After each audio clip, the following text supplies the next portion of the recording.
Warning. The Federal Communications Commission has determined the following content to be emotionally harmful. Funny things that you think's funny aren't funny. Give me cocks all the time. I want cocks all over me. The Alan Cox Show kicks ass, man. Welcome. Show me what you got. You're not going to see a lot of cocks on TV. Alan Cox from the Alan Cox Show. I don't know what it's about you, but I can't even stand your voice. I think you're the biggest asshole alive. It's gonna be a great show. Let's kick it. I'll say kick it, and you'll just kick it with a tasty groove, okay? 1, 2, 3, kick it. Kick it. Come on. God damn it. Could you one time kick it? What the? Alan Cox. Here we go. He'll ad-lib. He'll be fine. It's the Alan Cox Show on 100.7 WMMS.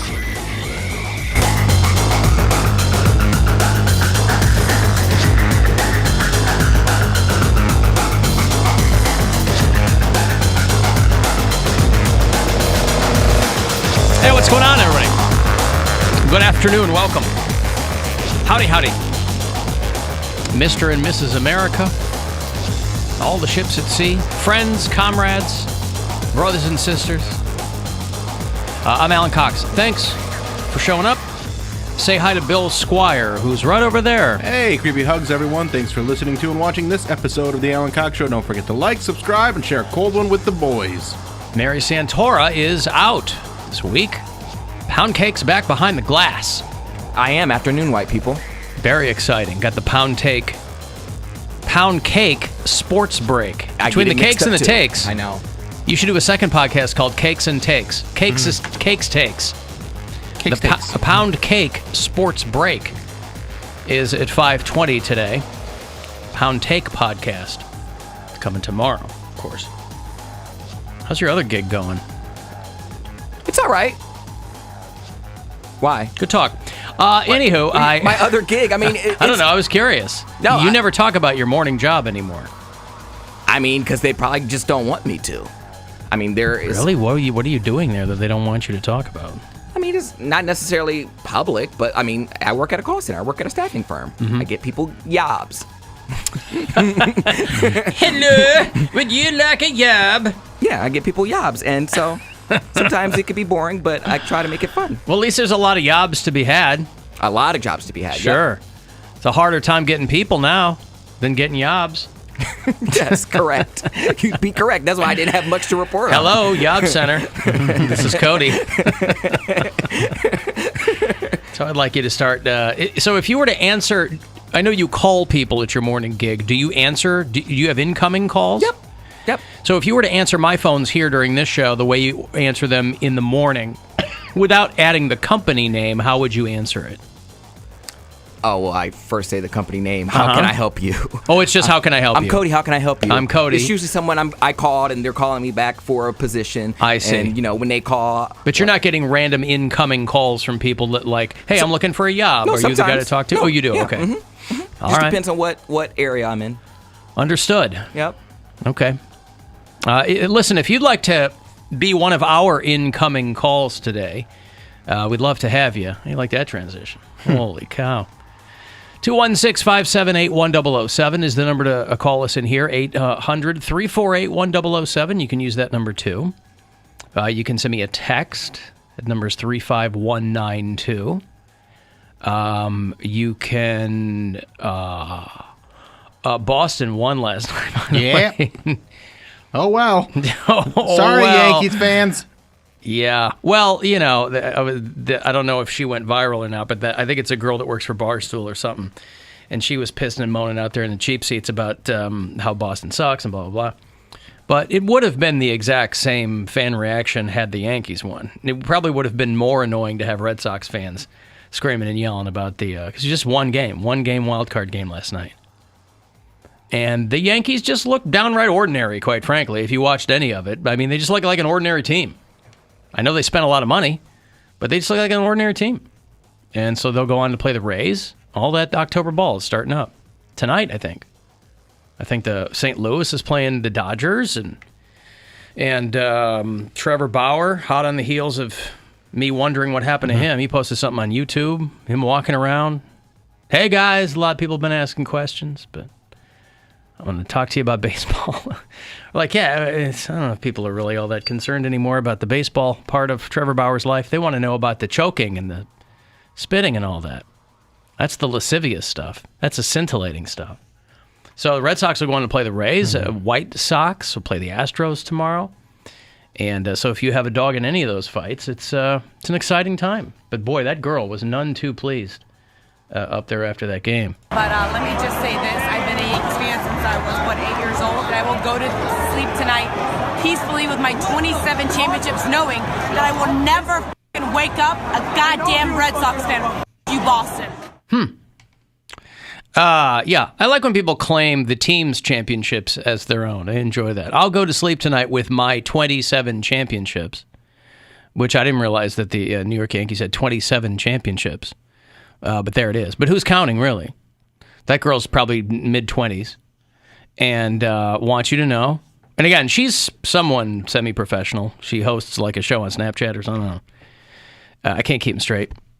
And very, very upset. So I don't know if there was a controversial call at the end. Or no, I mean, they got blown out. It was like 6-2. 6-2 was the final. It wasn't close. Yeah. Well, the guy that they paid $250 million didn't make it past the third inning. Like, to Garrett Cole? Yeah.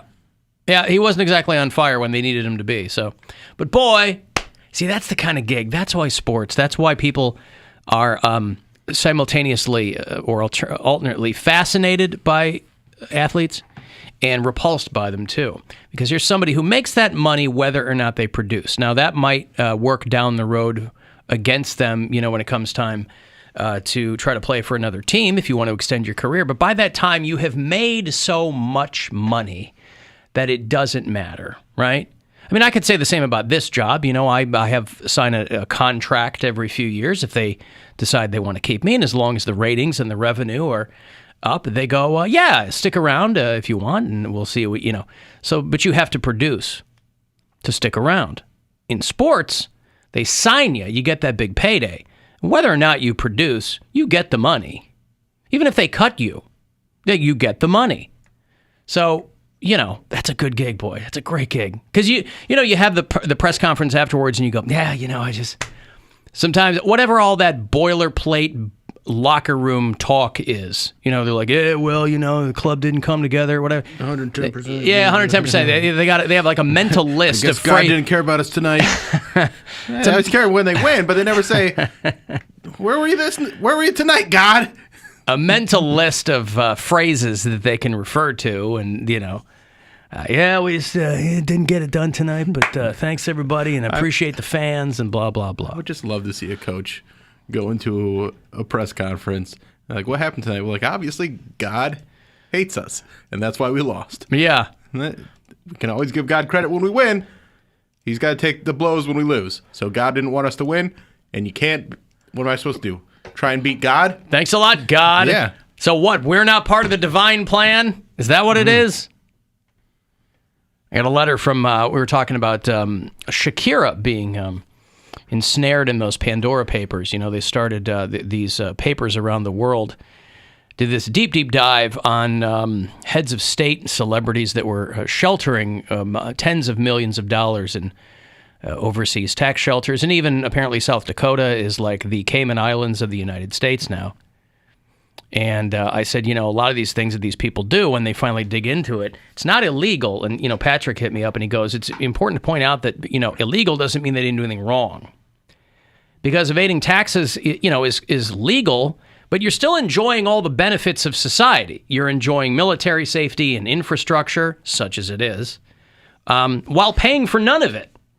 So, on that angle, he's absolutely correct, All of the things that our taxes go to, these people still get to use those. It's not like they check your returns and go, I'm sorry, I can't send an ambulance for you because... Well, I mean, you have to pay for that anyway. I guess you do, don't you? It's a bad example. Yeah. I'm sorry, you don't make enough money to afford an ambulance, but, that's how it goes. You're not allowed to drive on our roads. There you go.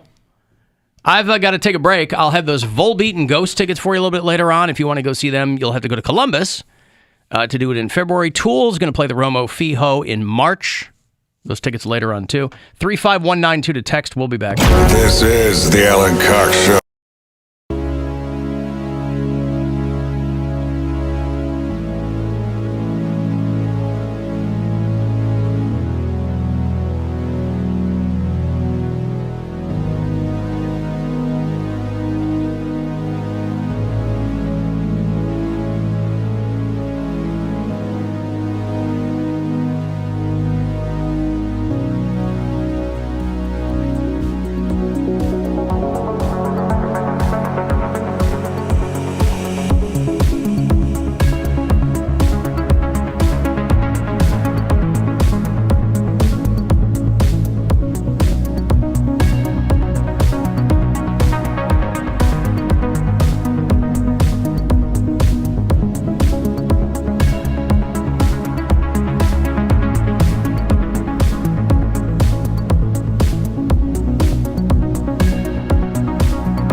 been brought to my attention that that clip of that girl is a couple years old. It apparently makes the rounds every time somebody needs to tell Boston to F off. So there you go.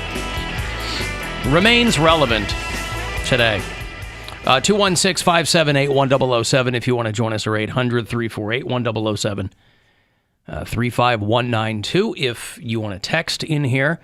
Cavaliers lose kind of big last night, but it's preseason. 131-95 in Chicago against the Bulls. They will play the Bulls again here at home on Sunday. Got you just where we want you. Mm-hmm. The old rope-a-dope in the preseason. Be like, we're going to lose by 40. Yeah, working out the and kinks. Then, boom. There you go. The regular season will begin on the 20th. The home opener happens on the 22nd of this month against the Charlotte Hornets here in Cleveland at the Romo Fijo. I saw Pau Gasol is retiring. Yeah. He had a great career. Good for him. Of course, born Paul Gasol, but he thought that would sound really stupid, so they dropped the L, and he also thought it would make him sound more Spanish, so he went by Pau Gasol. And that, of course, none of that's true. But I'll tell you what, Pow! 19 NBA seasons, 6 All-Stars, 2 championships. Pau Gasol. His 2 brothers play, too. I think he's got a kid brother who's at... I know Marc Gasol plays at... Marc Gasol, and then I know there's another one. Yeah, he's got a brother that's at UCLA or something. Oh. Marc Gasol plays in Spain, though, right? These guys are all Spanish. Marc Gasol played with the Lakers, I think... I don't know if he was on the Lakers last season, but then he had like a run with Toronto. He played with Memphis. Yeah. He's had a couple of runs with the Lakers. Well, even Pau Gasol, we had him with the Bulls for a couple of seasons. I mean, he made the rounds too. Yep. Last few years. I could never tell if that guy was adequately rated or not. I mean, I never saw anybody just go crazy for Pau Gasol, but he always seemed to be like he was a solid player. Yeah. He was always, he was never the guy that was going to get you over the top on his own, but you put him with a guy like Kobe, it's a nice tandem. And then what happened to Kobe? Oh, he retired and then died. Oh, is that what happened? Mm-hmm. Oh, no. Did he retire before he died? I couldn't remember the timeline on that. So he retired and then really retired. Yeah. I see. What? No, I'm just saying I couldn't remember if he retired before he died. Was my question. Yeah, LeBron James just beat his record and then poof. What record? I don't how many points scored in Oh, he beat Kobe? Inning. You hear this guy over here? A quarter. I mean, the Poundcake Sports Break today at 5:20. See how many innings is most in basketball. points per inning is what he did. Yeah, yes. I'm not going to sign off on Poundcake's stats over there. No, he did. I know he beat a record that Kobe had, and literally the next day. That's probably fair. There are a lot of records that have been set, and they can be broken at any time. I think he would really be doing something if he broke number of points per inning in a basketball game. That would really be. That is the GOAT. Stats can get really, really obscure. That would be an amazing one to beat if that were the case. Hello. Hello, Bill. Hey, who's this? Bill is your friend Timothy Mozgov. Oh, hey, what's going on, buddy? Part of the World League of Cleveland Cavaliers. Yeah. You hear the good news, Bill? I did not hear any news. I've heard no news whatsoever today. The Kobe Bryant is retired. That's good news for the Mozgov. Why is that good news for Mozgov? Going to slide it right in, Bill. Slide it right in. He's been retired for a few years. I know. That means Mozgov gets back into work. I don't know if you're adequate. Very, very excited. So you think the Lakers will sign you to another contract this season? No. Oh. No, is that who you played for? Mm-hmm. Oh, no, they don't want me. No. Oh, I know. I'm very aware. They don't want anything to do with me. I heard the Cleveland Cavaliers be playing my old team. Charlotte Hornets. Yeah, the team you never actually played for. But you were on the team. You just never played a game. That's a very philosophical question, Bill. If I'm on the team, but I don't play, am I still on the team? Well, you were on the roster officially, and then they traded you to what team? Orlando Magic. Yes, in your home state of Florida. In my hometown farm, St. Petersburg, that's correct. People make fun of my Florida accent all the time, Bill. That's a Florida accent. That is, they go... Oh, that's why you sound so much like Tom Petty. I don't know who that is. Is he the race car driver? No, he was a musician that passed away a few years ago, but he was from Florida, so... Oh, that's so sad. I thought maybe you would know that because you're from Florida. Well, I'm from St. Petersburg. He sounds like someone who's from maybe further north. St. Petersburg is very cool, Bill. Oh, yeah? Have you ever been to Tampa? I have been to Tampa, but I've never been to St. Petersburg. I get to go drinking with the Thomas Brady these days. Oh, that's fun. Very fun. Does he do a lot of drinking? He does so much drinking. He doesn't like people to know he's a drunk, Bill. You think that's why he's so good at football? No, I think T just got lucky. Oh, okay. He's been lucky for a long time. Long time. That's a long streak of luck. I had the conversation with him. I say, Tom, why you drink so much? He said, why you think I kiss my children on the mouth? Because he's drunk? I guess. Oh, that's what. But when Mrs. Mozgov and Mrs. Brady hang out, oh my gosh, boy. You wouldn't believe what happened. He's got a hot wife. Yeah. A Tom Brady hot wife. Very hot. Miss Mozgov hot too. Oh, yeah? Was she ever a model? She was a model, yes. They were trying years ago to convert old gulags into condos. Then my wife was model. Hey, remember when people were killed here? How would you, if you lived here? If you lived here. That was the pitch. If you lived here, you'd be home already. It was along those lines.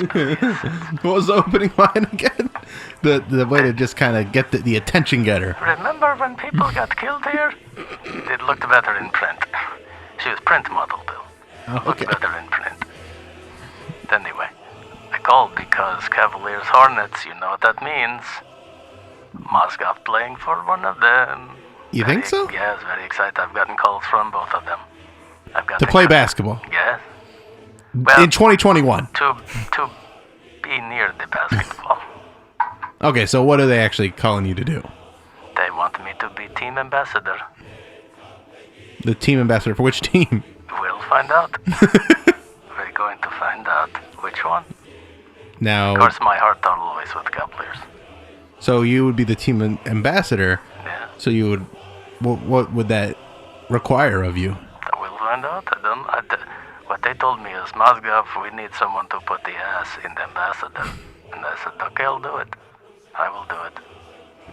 Because I'm just sitting around. Are you going to be wearing a thong? Hey. No, I won't be doing that. It's too bad. I feel like that's a good way to show off the ass in the ambassador. No, they want to keep it classy. Okay. That's when you call Mozgov. Boy Anyway, shorts. look for me out there, all right? All right. I'll be doing something and I'll wave to you from the floor. Hey, this is a long phone call. Shut up, Bill. I got to go. This is a long call 5 minutes ago, Bill. All right, I'll talk to you later, all right? All right, bye-bye, buddy. Come live at the gulags, all right?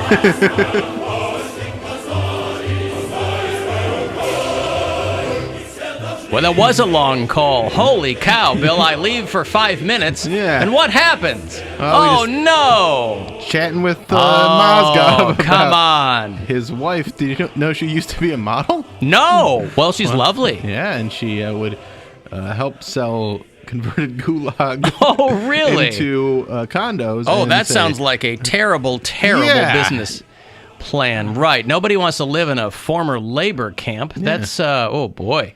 That just sounds terrible. Well, land is at a premium.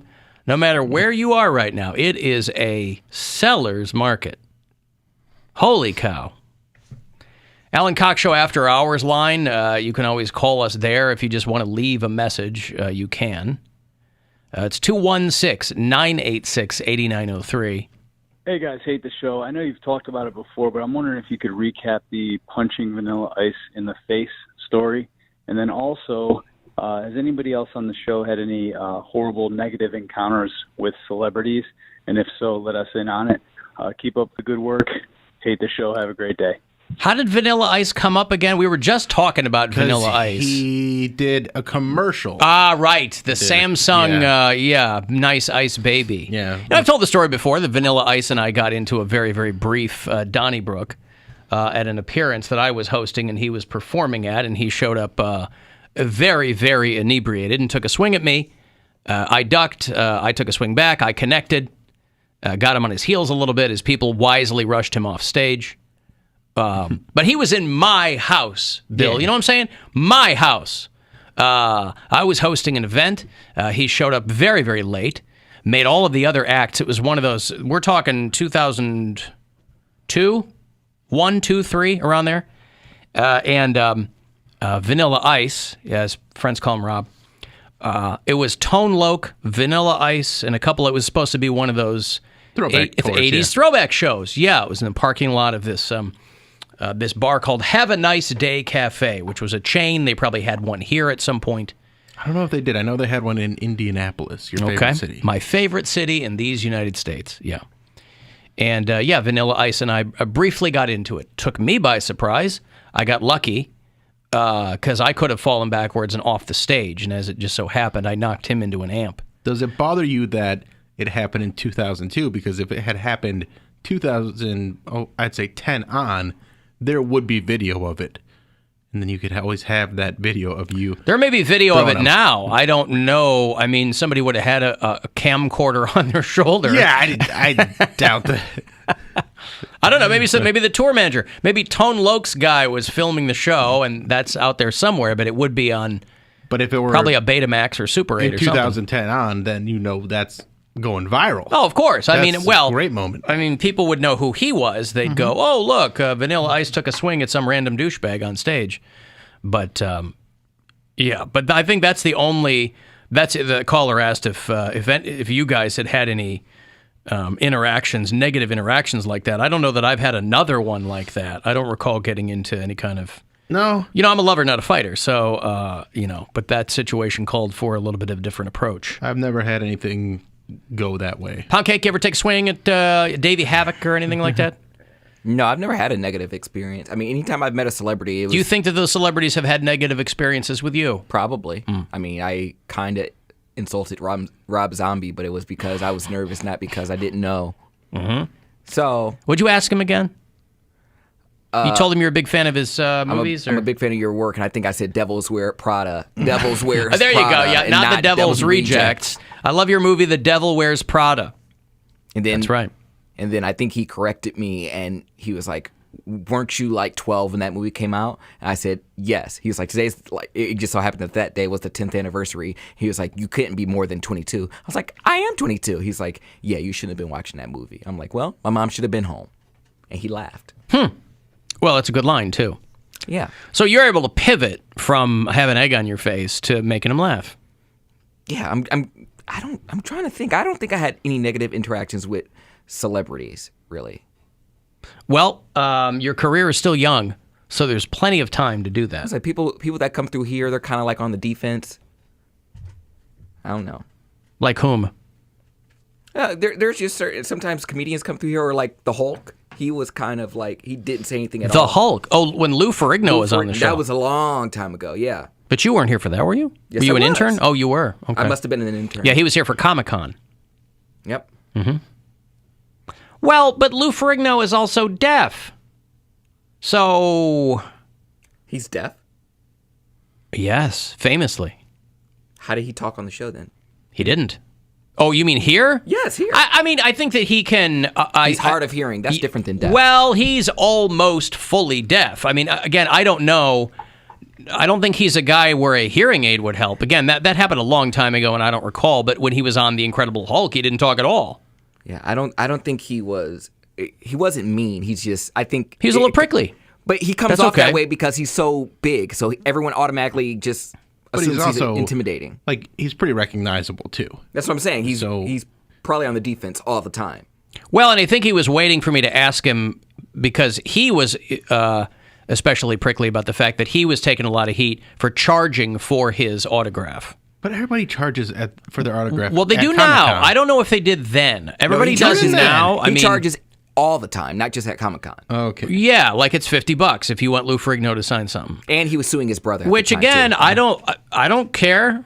You know, if I don't want to pay $50, I won't get something signed. Like, that's fine. It's your signature. You should do whatever you want with it. But for some reason, I think people were giving him a hard time. And I think he might have been a little defensive about that. But I didn't even get into it because I didn't care. Yeah, and you know what I say? Just don't listen to the haters. And that should have been easier for him. Don't drink the haterade. You know, there's a lot of high fructose corn syrup in there. And don't listen to the haters. Lou Ferrigno. God, I loved the Hulk when I was a kid. Loved that TV show. I wanted to be Bruce Banner so badly. I was like, oh, everybody else wanted to be the Hulk. I was like, oh, look at that guy. He's so smart. Man, it'd be great. Because the Hulk could only be one thing. The Hulk could only be the Hulk. But Bruce Banner, and they called him David for some reason in the TV show, he could be whatever he wanted to be. He was a scientist. He was an expert in gamma radiation. Except in love. Except in love. Couldn't be in love. Nope. He gets a boner, he turns into a green monster. But still, it was like that final scene every episode where he's walking to another town. He's got the backpack on his shoulder. And I'm thinking, man, because wherever he goes, see, the Hulk is a prisoner, technically. I know the newfangled Hulk where Mark Ruffalo can talk and he's got the full use of his faculties and his intelligence. You know, that's a new take on it. Well, that's a development in their story together. Yes. But back then, it was just Banner and the Hulk. And the Hulk was a big dummy who was always ripping his pants and keeping them on for some reason. Everything would rip except his shirt would tear off. Mm-hmm. Those pants, boy, they were made of some kind of material. But the Hulk was a captive. And to my mind, I'm like, well, I wouldn't want to be a slave to this dude getting mad. He didn't have his own agency. He had nothing. But he was at the whim of Dr. David Banner in the TV show. But he was a slave to his own anger, though. Well, listen, he warned you. You won't like me when I'm angry. But you know what? As a kid, that's all I wanted to see him do was get angry. Was get angry, sure, because that was the payoff. Yeah, that's the payoff. You want to see him get angry, so you're just waiting for somebody to cut him off, do something to piss him off. That's why when they tried to do that spinoff just called Banner, where it was just him solving crimes, nobody watched. They go, once he learned to control it, that's no fun. It lasted 2 episodes. They go, where's the big green dummy? How often do you think you would turn into the Hulk? How often do you get angry that if you had that same affliction? Rarely. That you would be like, all right, now I'm the Hulk. He had to get really angry, right? But he seems to get really angry a lot. Well, I mean, for the purposes of episodic television, he did. But I mean, for everyday life, I mean, I'm pretty slow to anger. So I would, and frankly, I think that something like that is much more impactful if you use it sparingly. If people are like, oh, Alan's turning into the Hulk again. Yeah, right. Here we go. Gird your loins. You know, that people get used to it. If it happens once in a while, you know, like my dad growing up. I think I got that from my dad. My dad was one of these guys. Never saw him get mad. But boy, when he was mad, you knew it. And you were like, oh, batten down the hatches, baby. My dad wasn't like he wasn't throwing things or anything like that. But he was just like that calm anger kind of thing where you knew you were in it. See, that's why it's more exciting for the Hulk to inhabit somebody who has a temperament more like Mary, where she wears her heart on her sleeve. Now, is there a crying Hulk? Crying Hulk. She-Hulk, probably. You don't like me when I'm sad. Yeah. She-Hulk. She-Hulk, because she's a lady. Yeah, it's got emotions. Yeah. Because anger's not an emotion. Well, yeah, I don't know. I don't know. But I loved that show when I was a kid, but I couldn't help but look at the Hulk with a measure of pity. I don't think I would turn into Hulk all that often. I feel like, but it'd be at the dumbest times. It'd be like Baker Mayfield throws a bad pass, and all of a sudden I'm the Hulk. Everything's getting destroyed. I'm like, whoa, Bill, you gotta stop watching sports. You're ripping seats out of the stadium and the whole thing, running down onto the field. Would it be more fun if you could kind of had a little internal dial on it too? Because in the show he goes full Hulk. There's no mid Hulk. I think the She-Hulk actually has that kind of dial. Yeah, She-Hulk is in full use of her faculties and capacities. She's very in control of her Hulkness. Yep. That should be dropping pretty soon, shouldn't it? I They've think been working on that now, for a while. yeah. Okay. Jennifer Walters was the She-Hulk's alter ego. And yeah, she was like, She-Hulk had the whole thing because he was like just a big brute. Mm-hmm. Somehow, She-Hulk was super foxy, right? She had a big rack. Yeah, I mean, that's how they draw ladies in comic books. I would have liked it to look more like the princess in Shrek. That would have been more fun if She-Hulk had looked like that. Yeah, Fiona. There you go. Yeah. That would have been more fun. It would have been more true to the thing. But Fiona's kind of frumpy, and Hulk is cut. So I think it'd look more like China from the WWE back in the day. Okay. You mean just a super ripped girl? Just a big beefy girl. Because even the She-Hulk, she's muscular, but she's still pretty slender. And again, huge rack. Yeah. An actress named Tatiana Maslany is who is playing She-Hulk for Disney Plus. If you were a fan of that show, Orphan Black. And she's done a bunch of things since then, but I know a lot of people, I think that's kind of where she broke out. And she's going to play She-Hulk on Disney Plus. So I wonder if they'll just CGI her green or if they'll give her like who's Gamora? Who's the actress? Oh, what is her name? Zoe Saldana. Zoe Saldana. Thank you. I could only think of Cory Booker's girlfriend. But I think she'll Rosario Dawson. Because she's going to have to get bigger, so I imagine it'll be a CG thing. Better have that huge rack, though. You better have the huge rack, right? Hear that, Disney Plus? She-Hulk better have some tig-o-bitties. There you go. You won't like me while I'm angry. Oh, trust me, I'll still like you. I will. Yes. Even if you're throwing things around. You might not like me while you're angry. I've got a break. If you want to get a text in 35192 to get us that way, you can listen anywhere on the iHeartRadio app. The Alan Cox Show on 100.7 WMMS.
800-348-1007. 35192 if you want to send a text. AlanCoxShow.com for all the other stuff. Want to watch live there, need to hit us up otherwise. You can do it there. Cavaliers got a chance to redeem themselves tonight. They're in Atlanta. You'll hear it here in MMS. Tip-off at 7:30. And then they'll be here at home, a little preseason against the Pacers on Friday night, 7 o'clock there at the Romo Fijo. They have pointed out, by the way, that Cavs and Monsters games are going to be exempt from COVID restrictions at the Romo Fijo. There are some concerts and events there that you will have to have your vaccination or negative test. I put an app on my phone today that lets you just kind of put all that information in. So if you're going somewhere... What's the app called? The Clear app. You ever go to the airport? Oh, and yeah, they have, I got Clear. Yeah, if you have Clear, there's a thing there for... you hit the vaccination card? Well, for the sports tab, and it shows you a huge list of venues. Yeah, I had to use Clear when I was doing stuff for the NFL draft. There you go. So there are some shows, like we're going to the Rock Hall inductions end of the month, and you have to have vaccination there. Michael Bublé is doing the Romo Fijo. Harry Styles is playing. All those shows are going to come with those COVID restrictions, but regular season Cavs and Monsters games will not. I think we can probably figure out why. But yeah, if you have an app, rather than just carrying your card around, if in fact you're vaccinated, rather than carrying your card around, because those tend to, even if you fold them and put them somewhere, tend to deteriorate over time. You can just put that information in this app, and then it just gives you a QR code that you can bring up anytime you're at a venue that's got those restrictions. Well, that's nice. A little bit helpful. So it's taking the vaccine passport to a whole nother level. There you go. Which I think people like. Oh, people love it. Oh, yeah. No issues whatsoever. People have no sense of history, and so that's what you get.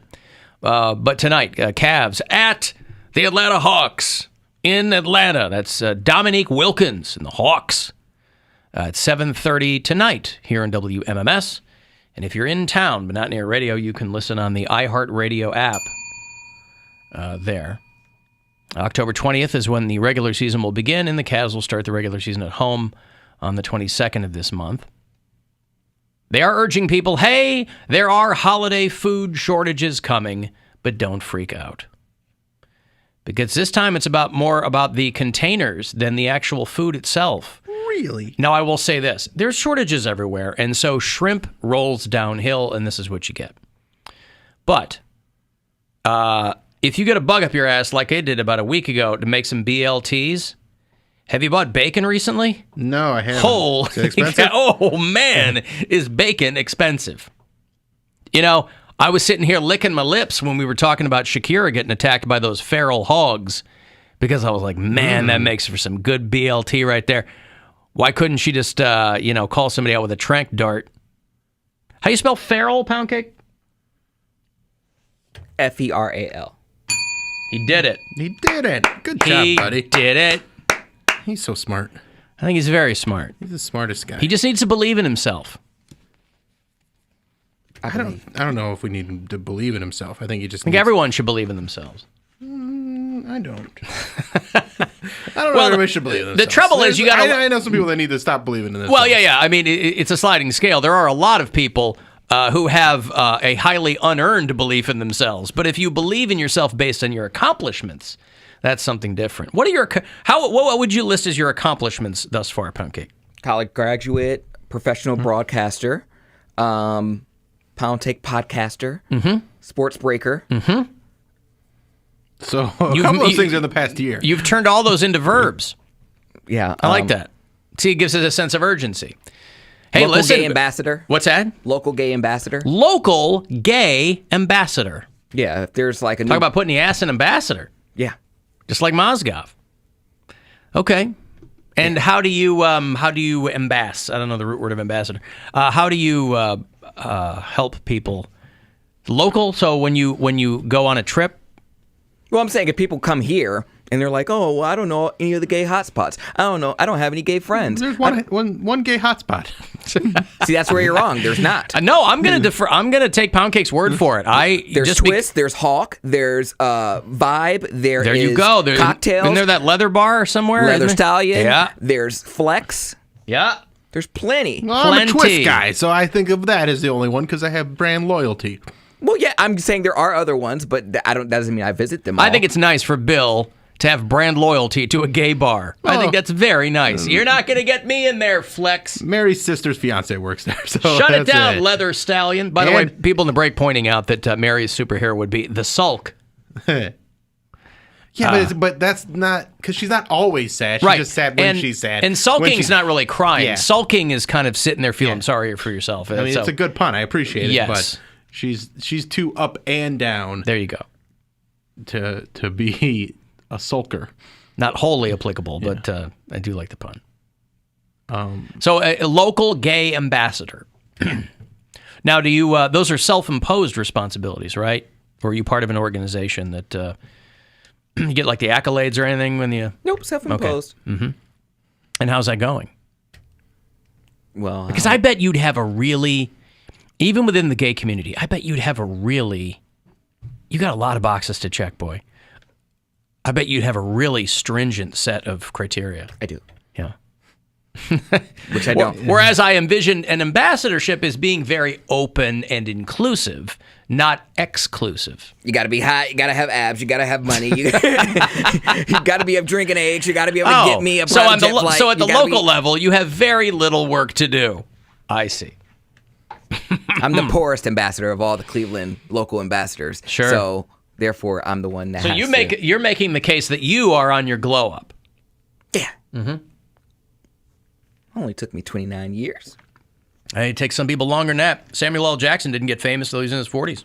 That's bananas to me because there are some. And then actors, he proceeded to do every single movie that was offered to him. So good for him. Because there's some people that just don't age in their movies. Samuel L. Jackson has looked the same for 30, black don't crack. 40 years. No, that's not true. There is some black that cracks. I've seen some bad black. Yeah, because you have like the opposite with Morgan Freeman, who always looked old.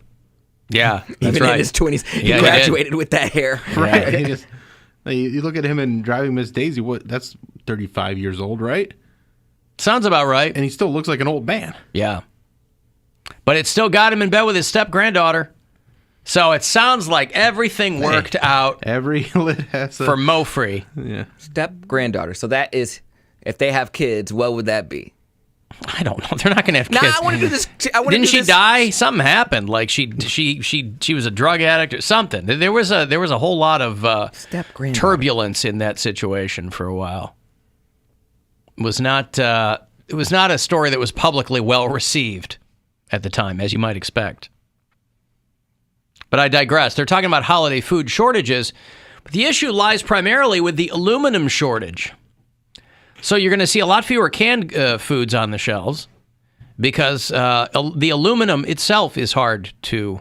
I'm sure there are some food shortages too, but they're imploring people, hey, this is not week one of the pandemic, all right? Don't clean the shelves out of everything and, But I'll tell you what, because we have Thanksgiving dinner catered every year, I guarantee I shudder to think what that's going to cost me this year.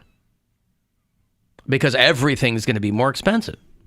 Yeah, you'll be fine. If I got to pay $20 a pop for a BLT, holy cow. You know what? I got a free BLT the other day, and I'm feeling pretty good about myself. How'd you get a free BLT? I got something from the cafe downstairs, and they're like, hey, we accidentally made this quesadilla. Do you want it? And I was like, sure.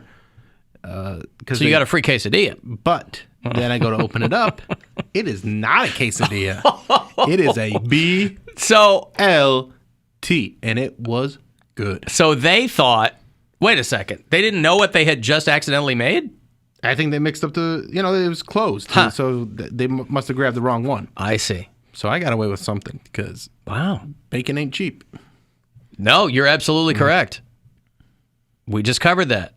You're right. You got something nice down there. And also, if you want to go to Wendy's and get the big bacon cheddar, that's not too bad. They've got a big bacon cheddar? Yeah, they do. Can I get it anytime? You can get it the BBC whenever. During lunch and dinner hours.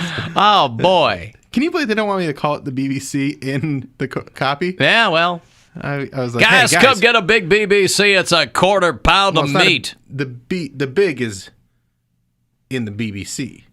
Come get a BBC. But you said a big BBC. Oh, I did? Yeah. Come get a BBC. Yeah. Come get a BBC. Yep. Go to Wendy's, get a BBC. Now, if you go and order a Wendy's Big Bacon Cheddar and you go, can I get a big BBC? Please film it and tag me. Hey, this guy ordered a BBBC. What's the last B for? That's a typo. You saw that Wendy's is dropping Frosty cereal? Wendy's Frosty chocolatey cereal with Wendy's Frosty flavor. So chocolate cereal. Chocolate cereal with little chocolate marshmallow pieces. Oh. Yep. Give it a little bit of a... Yeah. Little something extra. Yeah. They don't have marshmallows in a Frosty, but that might not be a bad idea. Because Wendy's is expanding their, they dropped those Baconator Pringles a while back. I don't know how those sold. But they're dropping a new... and perfect timing, too, for the Kellogg's strike to begin, by the way. All of the Kellogg's American factories, the workers are striking because they said that they were overworked and underpaid over the course of the pandemic. But this comes at the same day that they're dropping the news of the Wendy's Frosty Chocolatey cereal, and I wonder if this will be available anytime. I mean, you can go to a store... But wouldn't it be 100% on brand if even if the cereal aisle they only sold this to you between the hours of 6 and 10 a.m. Yeah, it's breakfast hours only. That's they have right. to go into the grocery store every day and pull it off the shelf. They're slapping people's. It's 10:05. Beat it. Get the hell out of here. Get out of here, Stacy. You're late. Goddamn vultures. No, listen. My first full-time job in radio was in Kalamazoo, Michigan, which is just down the road from Battle Creek, which is my ex-wife's hometown. It's where my older children essentially grew up, Battle Creek, Michigan, and that's the world headquarters for the Kellogg Company. And so that's why Battle Creek is called Cereal City, and everything there is cereal-centric. They take everything very cereal. Very... My ex-mother-in-law was a big wig. She's a muckety-muck with the Kellogg Foundation, which is their charitable arm for many, many years. 1,400 Kellogg's cereal union workers are on strike. So their biggest factory in the world is in the UK. I don't think that's part of this. So they're American factories. Battle Creek, Omaha, Nebraska, Lancaster, Pennsylvania, and Memphis, Tennessee.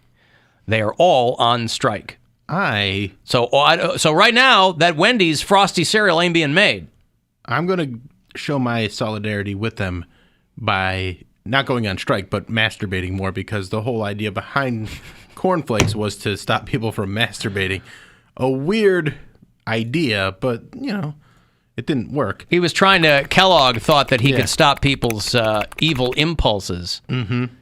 You saw The Road to Wellville many years ago. Yes. Great movie where Anthony Hopkins plays Kellogg, Dana Carvey's in it. It's called The Road to Wellville. I think Bridget Fonda's in it. It's a fun one. And so all of the Kellogg's employees went on strike. Here's the head of the local union. We worked through COVID for 2 years. We worked 24/7, 365 days a year. We're doing a lot of forced overtime to meet the cereal demand, but the members are tired of being taken advantage of. To meet the cereal demand. Who knew? I mean, listen, you'd be a fool to walk down an aisle and not realize that cereal's a big deal. But it's not like you ever go through and the cereal shelves are empty. Yeah, because these guys are working their butts off, making sure those cereal shelves. Yeah, but they don't restock the shelves every day. I mean, I mean, weekly probably. So if you're partial to Frosted Flakes or Corn Flakes or Fruit Loops, I don't know if any of those are going to be held up. But those three, don't care about any of them.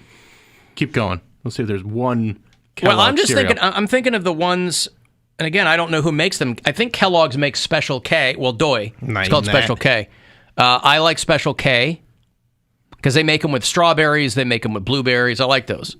So I'll eat Special K. I like them without the Special K. Just give me the strawberries or the blueberries. I used to live on cereal as a younger man. I don't eat it very often at all anymore. I'll eat it maybe on a Saturday morning. But then I'm eating, and again, I don't know if this is Fruity Pebbles is Post, right? Maybe. I think Post makes Fruity Pebbles. Anyway, if I'm going to have a sugar cereal, it's going to be Fruity Pebbles with marshmallows, because they make that now. And it's so good. It's so goddamn good. But other than that, I don't eat much cereal anymore. I used to live on Golden Grahams and, all that crap. Golden Grahams? So good. No. And they went back to the OG recipe, too. No. For a while, all these cereals were like gluten-free, and nobody cared about that. They were like, gluten was all marketing. Nobody cares about that. Was what Trix did, where they tried to use different dyes to change and they go, hey, we're going back to the old ones that just made everything bright colored and it's not as good for you, but people don't care. Because nobody cares. They want the bright colors. Well, I mean, that I kind of understood because there are kids who are allergic to certain dyes. So that I thought that's why they were doing it.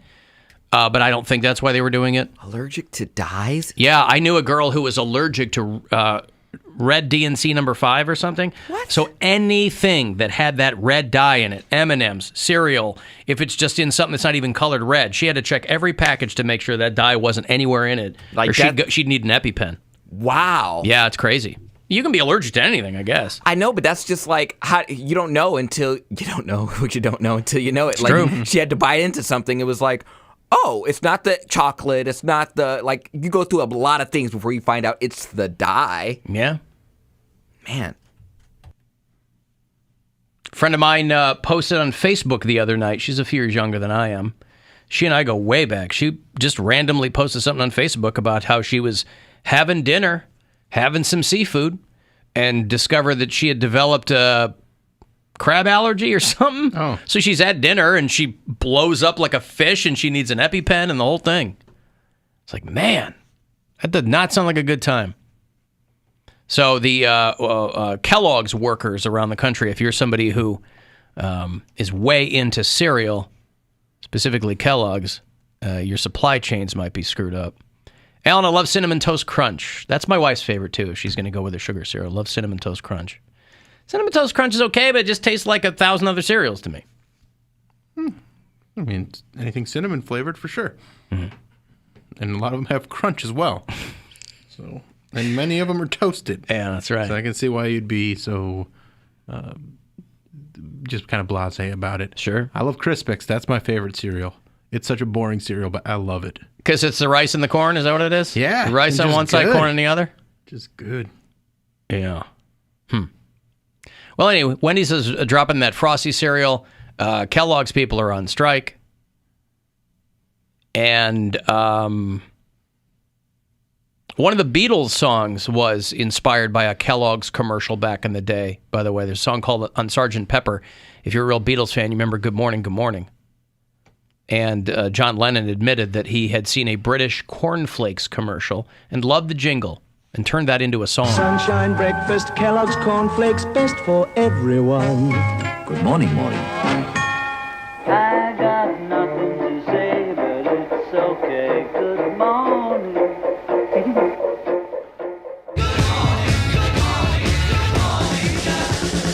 Going to work, don't wanna go, feeling low down. Now, we couldn't have had that without Kellogg's. You know, those Beatles... Inspirato can come from anywhere. Very famous, and some people say the greatest band of all time, but that song is not good. Well, that's why Sgt. Pepper is such a divisive album. I'm not a Sgt. Pepper fan, but some people love that album. Give me the White Album. Sure. Or Revolver or something. Revolver's good. By the way, if you're a huge John Lennon fan, Saturday would have been his 81st birthday, and so they're doing a live stream. If you're way into John Lennon, it's called Dear John. It's going to be 3 o'clock this Saturday afternoon. Peter Frampton, Matt Sorum from Guns N' Roses is going to be actors and designers and singers. Proceeds going to War Child, Is Yoko. which helps young people in area of conflicts. You can go to veeps.com Just as an FYI, if you're a big John Lennon fan, they're going to do a live stream in his honor on what would have been his 81st birthday on Saturday. Is Yoko doing a set? Because that's the only way I'm watching. I don't know about I want I Yoko don't out there know. go, ah. I don't know if she's going to be out there. I certainly hope so. I want it to be an hour-long set, too. Full headline set.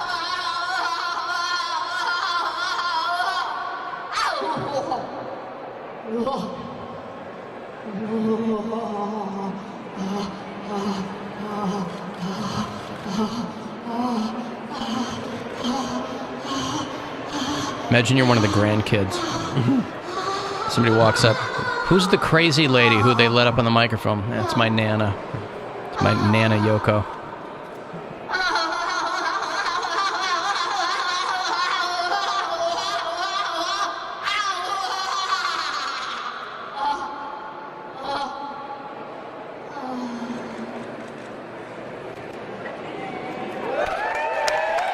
Yeah, great. Stop it. Oh, so good. Look at her. She used to be famous. I like. She has all John Lennon's money. I like how it started with like one person like, I think she's done. Mm-hmm. Let's cheer because she's done and we don't want any more. Those are people who all want a picture with Yoko Ono so they can post it and go, you're never going to believe what this crazy lady just did. Mm-hmm. I got to take a break. I'll have those Volbeat and Ghost tickets for you later on. They're going to play in February in Columbus if you want to get to that show. Hook you up for Tool later on as well. 35192 if you want to text, and we'll be back.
right, here we go, everybody. Let's get to work. This is no way to start your day.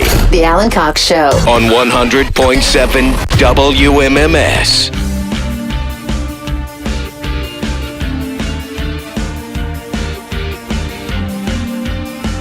There is so much corn in this country, it is America's shag carpet.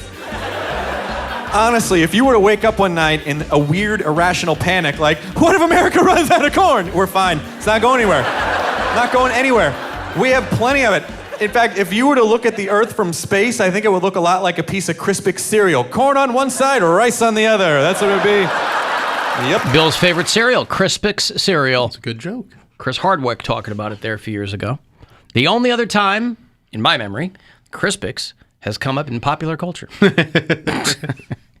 It's not a frequently joked about cereal. It really is. There's nothing inherently funny about it, but made it work. Cavaliers lose big first preseason game last night in Chicago against the Bulls. They will play them again this weekend, I think, here in town. But tonight, they're going to be playing the Hawks in Atlanta. That's a 7:30 tip here on WMMS. You can also listen on the iHeartRadio app if you want to. And then they'll play the Pacers here at home on Friday. And then they'll play the Bulls on Sunday. And who are the Browns playing? They're playing the Chargers. Yes. Right? Browns, Chargers on Sunday. We'll have the Poundcake Sports Break a couple hours from now. We do that on Wednesdays. And then tomorrow, we'll be getting Week 5 results from Terry the Goat. Not results, the picks. Sorry, Week 5 picks. That's right. The teams have to give us the results. That's right.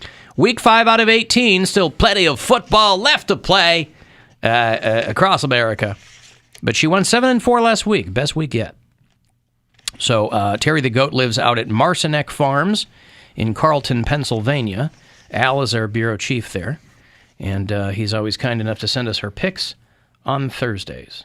So we'll see. What's the Thursday night football game? Do you know who's playing tomorrow night? Seattle versus who was it? It's a good one. I think it's Seattle versus Arizona, maybe. Okay. Well, Browns Chargers on Sunday. I know it's Rams. Seahawks. Rams. Okay. That's a 4:00 game, by the way, on Sunday. So keep that in mind.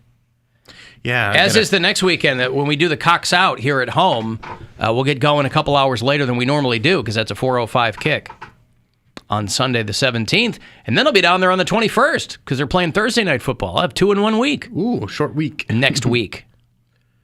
I'm going to have something going on my phone because Jim 2's wedding is on Sunday. And I think the ceremony's around 1, so... You know, the football game's going to be going on, and I'm sure me and Dalton will be, and even Polk will be taking turns keeping track of what's going on. You guys are all going to be in Jersey for that. Yeah. Yeah. I'll stay in the same house. Oh, yeah? Maybe shenanigans aplenty. Afoot. Yeah. Oh, that's going to be fun. Yeah, you're going to have to get some kind of, you'll all be getting notifications at the same time for whenever the I think Browns one of us will score just on have, Sunday. this is what my phone could do. It's so technologically advanced that I can watch football right on my cell phone. What? Yeah, like TV, man. Like real TV. What kind of space age, newfangled technology is going on there? It's called an iPhone. iPhone. It's an iPhone. It's an iPhone 1.1, and it's pretty good. All right. What are you running? iOS 15 over there on Yes, that on the iPhone? Okay. I actually haven't put the new one on there yet. I always like to wait a little bit because they're always a little gummed up at first. No, I like to play chicken when they do the software updates on the iPhone because because invariably they're patches for things I don't use, and so I go bring it on. Let's see what happens. So yep, as soon as there's a software update, I go right at it. Give me the new one. 15.1, old and busted. New hotness 15.2. Is it already up to 15.1? No, it's like 15. It's 15.0, I think, is the new one. But whenever they've got something, I say, send it right to my phone. So, Cavaliers will play tonight in Atlanta. You know, they call it Hotlanta sometimes. Tonight, 7:30 here on WMMS. Indians fans might have taken note of the death of Eddie Robinson. Does that name ring a bell? Eddie Robinson. No. He was part of the World Series Cleveland Indians Oh. He was the oldest living Major League Baseball player. He died at 100 years old. Wow. He played 6 decades in professional baseball. What? Yeah. He was the GM for the Rangers in the 70s. So he died. He was living in Texas. He died in Texas. He was the last surviving player from the 1948 World Series champion Cleveland Indians. He was a coach for the Orioles. He was a GM of the Braves. He was a scout for the Yankees. He was a scout for the Red Sox in the early aughts. He was 21 years old when he made his big league debut with Cleveland in 1942. And then served in World War II before returning to the Indians from 46 to 48. Played for the Washington Senators, the Chicago White Sox, the Philadelphia A's, the Yankees, Tigers, and Baltimore. Do you remember in the 70s when they tried to rebrand the A's to make them a little cooler? So they made the players wear leather jackets and do like Fonzie stuff. I do not remember that. Yeah, it was a big thing. Wow. They go, they're like, hey, we're the A's.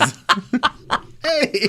Oh, they were kicking vending machines and stuff? I vaguely remember that. They're not kicking vending machines. What did he do? Cool. But he elbowed it? No, it's not a vending machine. Oh, jukebox. Jukebox. Yeah, That's all than right. a vending machine. It's like, hey, you want some corn chips? Boom. Hey. I always think vending machine for Fonzie. All right. Yeah, it was a jukebox, right? Yeah. Get the song going. Yeah, I got you. All right. The jukebox probably would have worked better in the first place if he had never elbowed it or kicked it or anything. Yeah. Yeah. It sounds like he did the damage.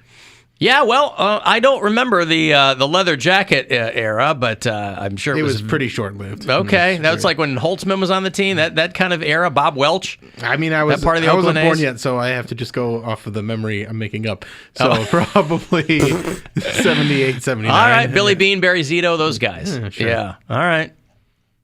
Gotcha. David Justice. That was much later.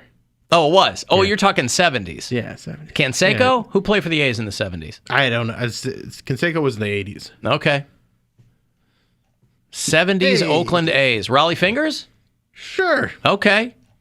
That's a great name. Raleigh Fingers. Sure. Current skipper of my home team used to run the A's. Tony La Russa. In between DUIs, he would manage to get himself a gig. And so anyway, Eddie Robinson is probably a name most known to the very same people who were crying and whining over the name change for the Cleveland Indians since he played in 1948. But he was the oldest living Major League Baseball, oldest living former baseball player. He died at age 100. Rest in peace, Eddie. Yep, there you go. Very exciting time for fans of all those teams. The only American League team in that period that he didn't play for were the Red Sox. Well, that'll probably make that one girl happy because she hates Boston. She does, boy. She says F Boston. She said not only that, S word for poop. You know what the A's say? Sit on it. Sit on it. Hey, we're the A's. But, A's. I've been an A's fan since I was, 8 years old, and I will go to sleep tonight peacefully with my 27 championships, knowing that I will never wake up a goddamn Red Sox fan. You Boston. Yeah, she's very angry there. It's so stupid to have that kind of anger towards a fan base. It just doesn't make any sense whatsoever. Well, I think, like I said, I think she does stuff for Barstool. So you constantly have to get people riled up if you're working for a sports organization. I'm just saying, I'm not that silly. Right. Like, there's not a fan base that gets under my skin where I have to say ridiculous things like that. Of course. Like, I understand. I can't think of one. It wouldn't even occur to you to do anything like that. No, I can't think. Well, no, I can't think of one. No. Well, let me take a second to think. A few seconds. I guess however many seconds this loads. And then I don't know what fan base. Again, you're not telling people to go F themselves. You're just saying, hey, I'm a dyed-in-the-wool fan. And I'm a Browns fan. Yep. And a Bud man. We'll talk about that. We'll switch sports. Well, is it going to load? Bill just wants everyone to have a great day. Except Steelers fans. They can go until the handle falls off and you have to get a doctor to pull it out again. Oh, that one. Oh, yeah, that one. That See, one. I forgot about See, him, so though. much of it's bleeped. It could be nice. I assumed there was a compliment It under is that not a censorship. compliment, Oh, I was misled. But I forgot about them because they're so irrelevant this season. 1-3, your quarterback is done. You're just in shambles. If that's the way you want to go with it, everybody it. had to wait 20 years for Big Ben to finally break down. Yeah, and so, he did, and he sucks now, and it's awesome. Yeah. I love it. Once a decade, you get one over on the Steelers. Mm-hmm. Well, savor the flavor, boys, because, who knows? I know that Pittsburgh fans right now, but again, it is very easy to be a Pittsburgh Steeler fan. Especially if at least within the last 20 years. Very easy to be a fan. Monday, we were talking about people that sleep with their cousins. Mm-hmm. I would love to see the Venn diagram for that in Steelers fans because I'm pretty sure it's a circle. I'll tell you what, we had a family reunion where we all got together. Like, she's coming in from Anaca, I came up from Aliquippa, and then Zelia and Opal gets in it. We're like, oh my God, did you see Tawny? Oh, Donnie and Tawny, they hooked up behind Dad's shed. I saw it. Oh my God, she came, and she thinks she's so fancy because she lives in Mount Lebanon. Yeah. She thinks she's coming all the way from the South Hills. But guess what? Still boned her cousin. Right there behind the shed. How you like them apples? I didn't even have to get her number because I related to her. Steelers are 1-3 right now. There's some family members I have that I don't have their number, where it would be work to try and get it. All I know is that if I had grown up with cousins my age and one of them was an attractive female, I would have wanted to have seen them as little as possible. Because you wouldn't be able to control yourself? Well, you can control yourself. There's no one who can't control themselves. We just talked but you about don't that. want to Poundcake can. But you don't want to be having that internal monologue with yourself about your hot cousin. No one wants to have that conversation. We're not that cousin-y. No one living in a relatively civilized society wants to have that conversation. But the thing is, I have some cousins, and I'm sure there are people that find them attractive. I mean, they're married and stuff. But when they are, even if they are gorgeous, you see them as family. So, I can't think of a cousin of mine that I'm like, man, if only. Well, that's cousins. And this is a conversation we had the other day. This is a first cousin you're talking about. I think for a lot of people, the further out the cousins get, the more viable. If there was a super hot one, you go, well, we just have the same grandparents, but I mean, other than that, you know. And if you throw by marriage in there, woo, all bets are off. Well, by marriage, cousin by marriage, nothing. right? But Yeah, again, that's a line some people won't cross because they go, they're still my cousin. They go, well, then If by you grew- marriage. If you grew up with them and you knew them as little kids, but you know, if it's a late to the game by marriage, see what happens at the wedding. That's what I'm saying. I would want to see them as little as possible. I had one female cousin my age. She was very nice. I mean, she was probably a second. She wasn't the first cousin. She was a second or third or whatever it was. However that breaks out. And we saw her once every few summers because most of my mom's family were rural people. And so they lived out in the sticks. And so we'd see her once every few years, and we had fun. She was very sweet, but it wasn't anybody who was going to turn my head. So I wasn't worried about that. Didn't make it move. Did not. Nope. Like a stepsister, does that ruin like the family dynamic? I know that's like a fantasy, but it's like it takes the relation out of it, but they're still in your family. Would that be an issue? Could you cross that line? You mean legally or just again, I know for a lot of people that might not be a thing, but that's got sister in the title. I'm just saying, like, you lay down the pipe real good, and then she gets jealous when she start bringing people to, like, family gatherings. Like, this is my wife. Like, but remember that one summer? Like, yeah, you don't need anybody. I think the Brady Bunch pretty much dealt with this for us, right? Yeah. I don't think on the actual show, but in the movies, there's definitely some attraction between, I believe it was Greg and Marsha. But also in real life. Wasn't Yeah. Greg and Florence Henderson messing around? Yeah. Well, listen, all they told us, see, they only told us what they wanted us to know. They go, this is the story of a lovely lady who had lovely girls. And this is the story of a guy who had lovely boys. And then they mixed Were they together. lovely? And whatever. Handsome. They were handsome kids. Well, what's the song? I don't know. I kind of want to know. They were 3 lovely girls. All of them had hair of gold like their mother. The youngest one in curls. Right? Yeah, and the thing is... And then one day the lady met this fella. Those weren't natural curls. Very annoyed by that. What is that? That bothers you? Whether the curls weren't natural? Yeah, because then what if she wants to have her hair be straight for a while? Oh. Like, yeah, the You song's wanna already walk- written. Yeah. You gotta keep getting perms. What does that, pay us? Here's the story of a lovely lady who was bringing up 3 very All right, the boys sing for the girls sing for the boys. lovely girls. All of them had hair of gold, like their mother, the youngest one in curls. It's the story of a man named Brady who was busy with 3 boys of his own. See? Nothing. They get nothing. Not only that, but this is very patriarchal. And I know it was a different time. So it wasn't the 50s, though. It was the 70s, right? They tell you his name. They go, here's a story of a lovely lady. They don't tell you her name. What was Mrs. Brady's but they name? tell you something that... Mrs. Brady? I don't know. What was her first name? Lorraine what or was it? Cha-Cha? What was her first name? Yes, Cha-Cha Brady. What was her first What was her name? It was Shelley Long in the movie. In the movie. Brady Bunch. He was Dick Brady, and she was Falana Brady. What were their names? Marsha, Carol. Mike and Carol Brady. Right? Mike and Carol. But in the theme song, they go, a man named Brady. Makes him sound like he's riding in on a horse. They didn't tell you anything about her. All about the guy. They told you she...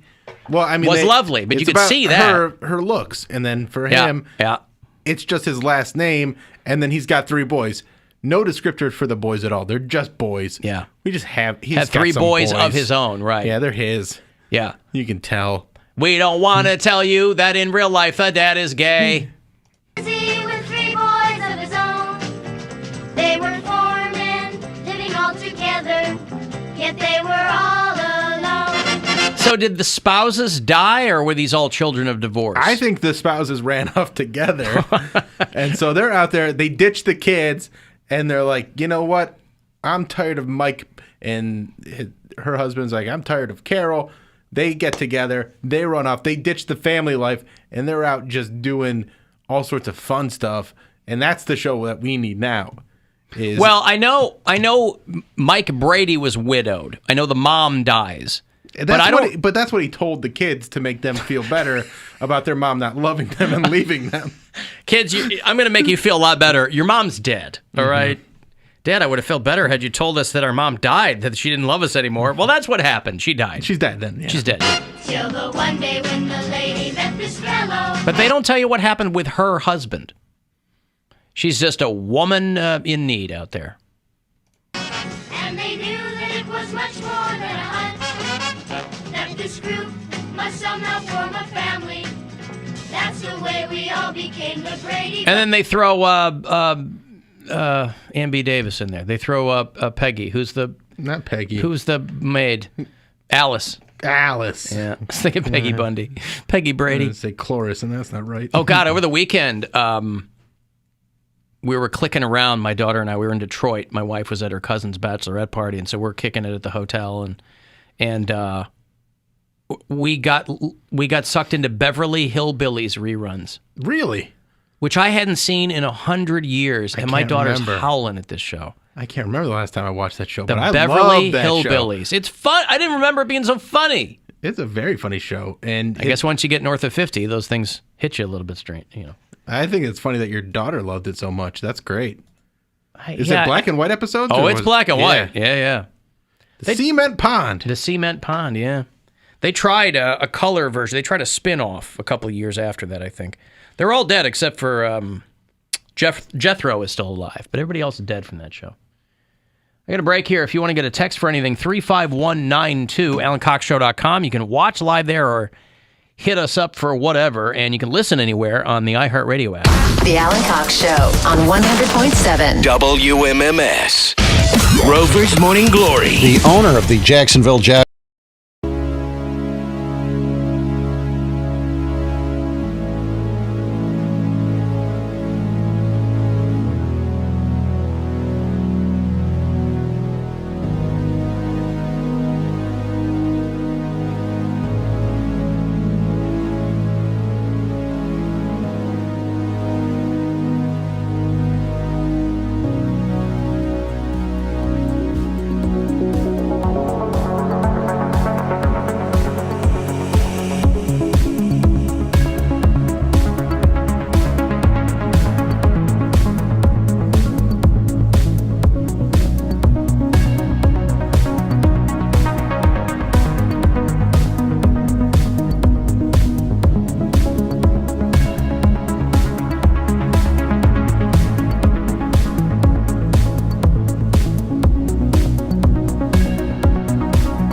Sausage Party. Finally, we're getting a little more sausage at this party. 216-578-1007 or 800-348-1007. Mary's out this week, 35192 if you want to text.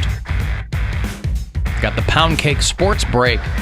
About an hour and a half from now. 5:20 is when we do that. And then the brand new Poundcake podcast drops tomorrow. Episode number 50. Holy cow. Do you have a guest or anything? Nope. It's just going to be me popping champagne and reminiscing on the last 50 episodes. Vertical. I'm sorry. He got me with that. Because you made it seem, when we've mentioned it before, that it was going to be like a big to-do. It is going to be a big to-do. But you're going to be talking about your former podcast episodes? Yep. Just my favorites, what I liked about them. You can play clips from them? I can. It's a lot of work to do. No, I can mention them and talk about them, and then they can go back and listen to them. Oh, so you won't let them do work? You won't let them relive the clip? No. Okay. So you're going to describe the clip and then talk about it. So there'll be no delineation between the original recording and you talking about it. Right. Well, there's that. That'll drop tomorrow then. I'll have those Volbeat tickets for you shortly. Volbeat and Ghost. I heard from one of our Florida bureau chiefs, really bummed out that there's no, as of yet, they said there's no Ghost and Volbeat date. I find it very hard to believe that they wouldn't be doing a show in Florida unless they don't want to contend with venues. Who knows what the issue is. Boy, you got to feel good if you're Owen Wilson. They determined that the season 47 opener of Saturday Night Live was their lowest rated episode ever. Ouch. Ever. Maybe it won't make it to 50. I think a lot of people didn't even realize it was back. I forgot until I saw on I think Sunday, I saw like a tweet or something about it. I was like, oh, yeah. I don't know that they promoted it that well. They'll put stuff out on Twitter and things like that, which is fine. But again, I think that the people who are watching Saturday Night Live might need to see it promoted on the picture box. Because, season 47, Owen Wilson was the host. Casey Musgraves was the musical guest. This Saturday night, it's Kim Kardashian. And then... who's the musical guest? I forget who the musical guest is. Is it also Kim Kardashian? Boy, I hope she sits there wearing nothing but a guitar and cowboy boots. She's hosting SNL with who? I don't know. But she's in rehearsals as we speak. And the first show out was not... And I thought Owen Wilson was funny. I thought he did a good job. You never know what you're going to get. I like the Jeff Bezos Star Trek sketch, and then I like the Cars 4. Cars 4 is really funny. Hey, you're hot. Yeah. I don't see who the musical guest is, but... maybe they don't have it yet. Sometimes it takes them a minute. Well, they do. I mean, because SNL will post a tweet of the index card showing week to week, like... Halsey. Oh, it's Kim Kardashian and Halsey? Halsey. Okay. Halsey. Not Halsey? Halsey? God, I was... Halsey posted something last night. I follow her on Instagram, and... man, she's got like that I just had a kid body. Is that good or bad? It's great. Okay. Yeah, she looks lovely. I still don't know who that daddy is. I mean, this dude I've never heard of before. And he's not famous. He's just a... Well, I'm sure he's famous to some people. I mean, I think he's in the industry. But he's a photographer. Well, something. Yeah. All the people that you cross paths with if you are a celebrity, and then just one person you go, I'm going to have a kid. You're who I'm with. Let's figure it out. You know, Olivia Munn and John Mulaney are reportedly on the verge of breaking up. So this guy comes right out of rehab. And, listen, anybody will tell you, not good to get in a relationship under those circumstances. It's like a divorce. Don't date. Right after the divorce, you're going to get both. Yeah, he's doing all of it. He's like, I left it in Olivia Munn. And, So a kid, a relationship, and a divorce all at the same time. And getting out of rehab. Yeah. Must have been some killer pee. And coming out of a pandemic, too. Like, there's a lot of stuff on his plate. And from what I hear, the reports that I care about is that his new hour is amazing. Oh, yeah? So all these tumultuous times in his life are creating great art, which is what it's all about. So, yes, I want John Mulaney to be happy.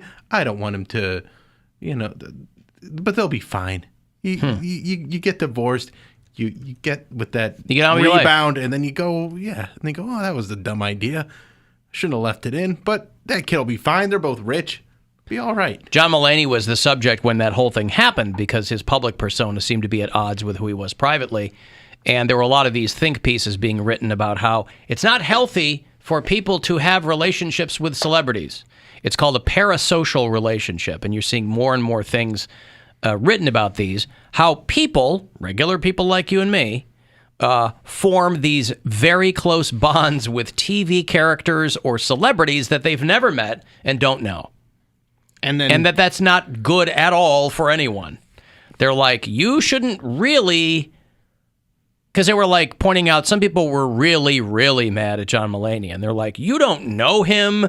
Why do you care? It's a weird thing.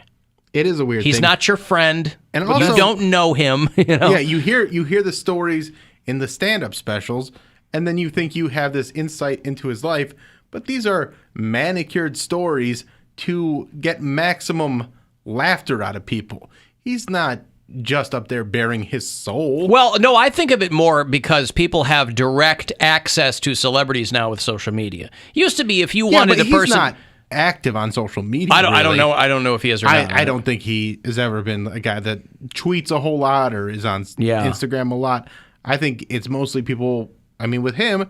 They watch his specials. They maybe listen or watch what's the kids masturbating show? The Sack Lunch Bunch. No, not that one, but the cartoon. You said the kid. Oh, Big Mouth. Yeah, that one. Yeah. It's a lot of John Mulaney. What's a kid masturbating show? No, John Mulaney and the Sack Lunch Bunch was his kids show, but yeah, Big Mouth is the cartoon. Yeah, Big Mouth. So they think they know him, and then he'll be a guest on TV shows and do interviews, and I see it more happening with people that do podcasts because you're getting them on a weekly basis and people think that they're friends and they go, well, that's why they're writing all these articles that's unhealthy. They're like, John Mulaney doesn't owe you anything. He's not your friend. You don't know him. You don't know his wife and these or are his ex-wife. Yeah, these are things that you have to tell grown adults for some reason. You go, their marriage ending has nothing to do with you. If it didn't work out, how he treated her, like, that's none of your business. You can say, hey, I don't think he did this the right way, blah, blah, blah. It doesn't matter. Right. It's over. They're moving on. You should too. Just enjoy the comedy that he brings to us, because that's what we're going to get. We're going to get at least 2 really good comedy specials out of this part of John Mulaney's life. Well, it's like...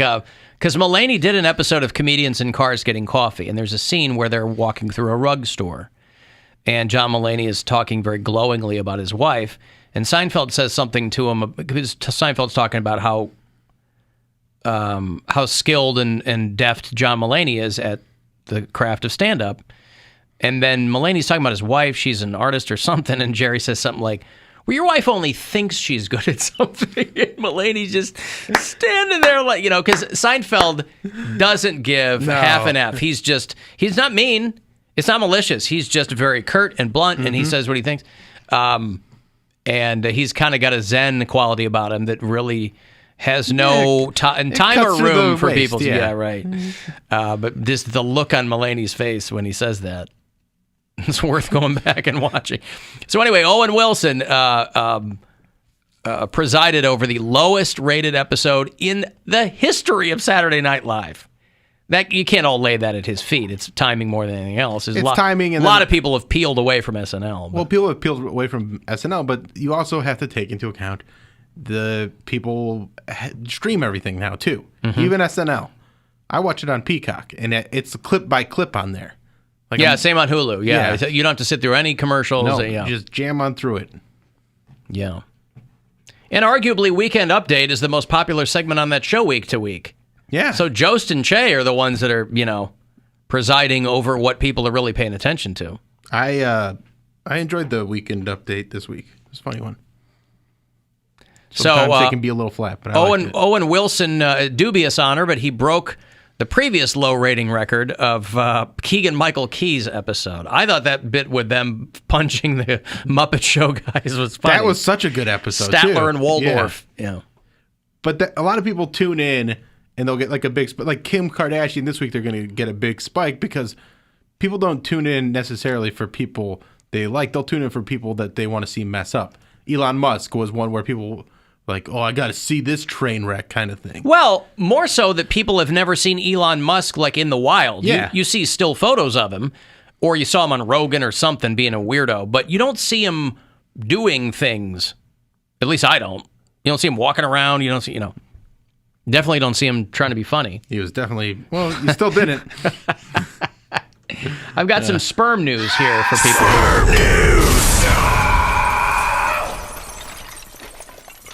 Ridiculous lawsuits. Sometimes, they always talk about tort reform if you're in the law biz and how they need to really get their arms around ridiculous, frivolous lawsuits and how they just, gum up the judicial system for no good reason. But sometimes ridiculous lawsuits might have the slight benefit of sometimes setting a precedent or, clarifying a procedural question that's never been asked.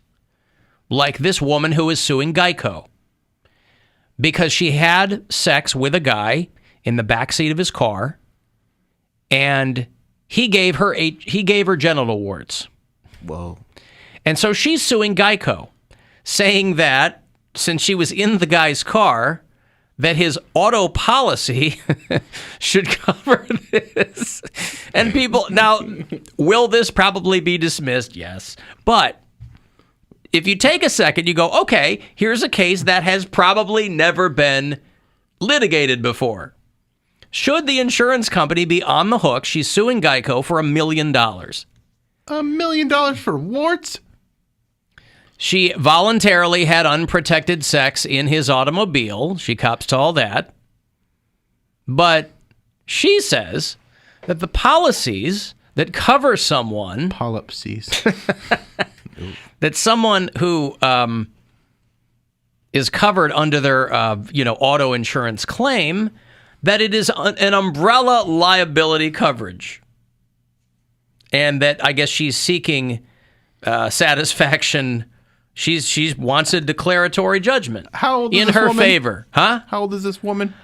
It doesn't say because the lawsuit itself only refers to people by their initials. There's no names in here. Don't know how old she is. Old enough to know better, but also old enough to be pretty slick. But she's probably too old to be having sex in the car with some dude.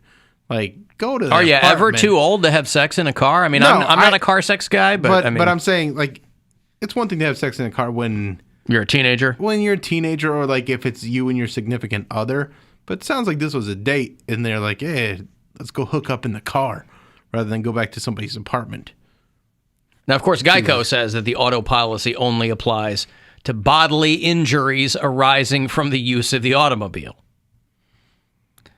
This was in a 2014 Hyundai Genesis. I don't know how big of a back seat that car's got. I think they got a decent back seat. Genesis is the car where the logo makes you think it's a Bentley. Is that what that is? Yes, yeah, okay. They try to fool you on the highways. Yeah. I see that. I go, ooh, a Bentley. And then you pull up and you see that Hyundai Genesis. H. Ah, come on. Jerks. So, again, this will probably be... But again, we've gotten to the point now where people go, yeah, I'll file a lawsuit, whatever. That's why tort reform is such a big thing. They're trying to cap what judgments can be and what people can sue for and blah, blah. But this hasn't been decided yet. It's got to go in front of a judge. I would like to see it make its way into a Geico commercial. Yeah. In the 15 minutes it takes for him to finish, you could save 15% on your new policy. Yeah, you wasted 15 minutes of your life getting warts. You could have been saving money on your own car insurance. That's right. We can't save you money on your genital warts, but we can save you 15% on your car insurance. Remember, that's Geico, the company with a lizard, not the bird. That should be the new one. The other company will give you the bird. Ha ha. So, but again, I think that's a very strange way to go. And there's people who are just trying to get paid. So they go, I'll file a lawsuit. I won't get $1 million, but they may settle. I don't think this is even going to... I don't think it will either. I think it's going to get thrown out real quick. A lot of cases, people just want the settlement. Yeah. Alan Cox Show After Hours line. If you want to just drop us a message, you can do that anytime. It's 216-986-8903. Hey, Caleb and Ken, listening to the podcast from yesterday. You guys were having the rousing conversation about chlamydia. Just asking for a friend.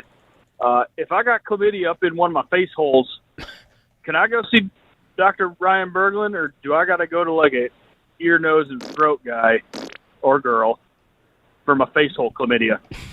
Just asking for a friend. Maybe his name is Pat. Love you, bye.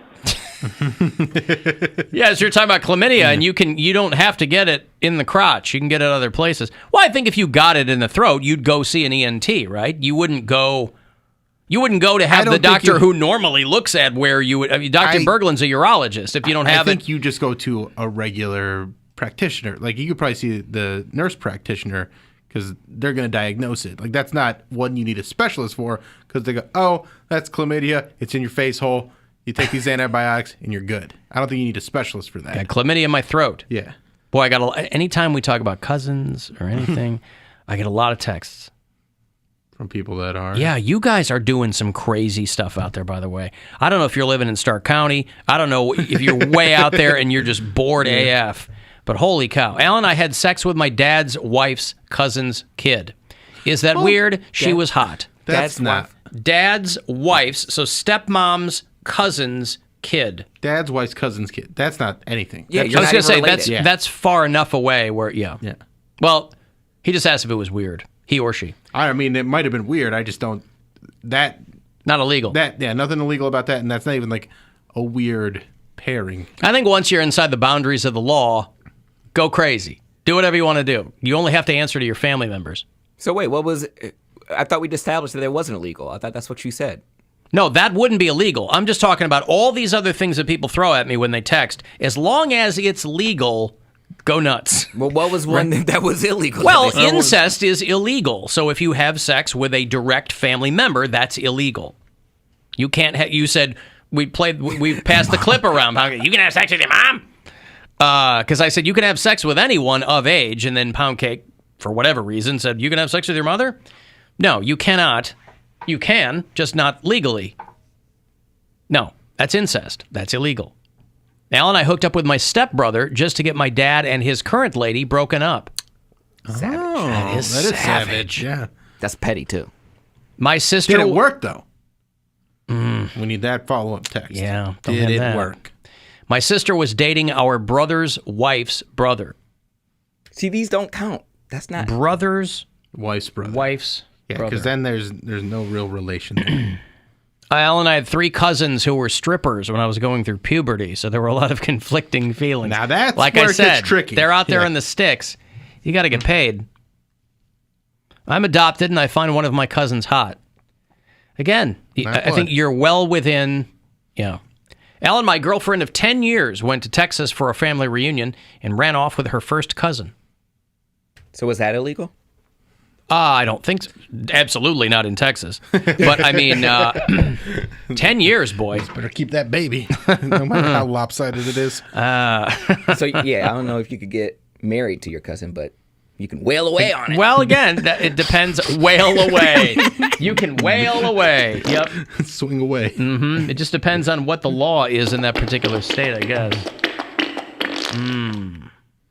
Well, let's find out if you can marry your first cousin in Texas. This is why a lot of people got jammed up in the age of 23andMe or Ancestry.com. You find out you had sex with your adopted sister. People who were adopted, they don't know. If they don't know their family background, I mean, that's a revelation you might come to too late. You like MILFs, and then you end up, that's your adopted mom. Like, I happen to like strippers and MILFs. And all right, here's the states that you can do first cousin marriage.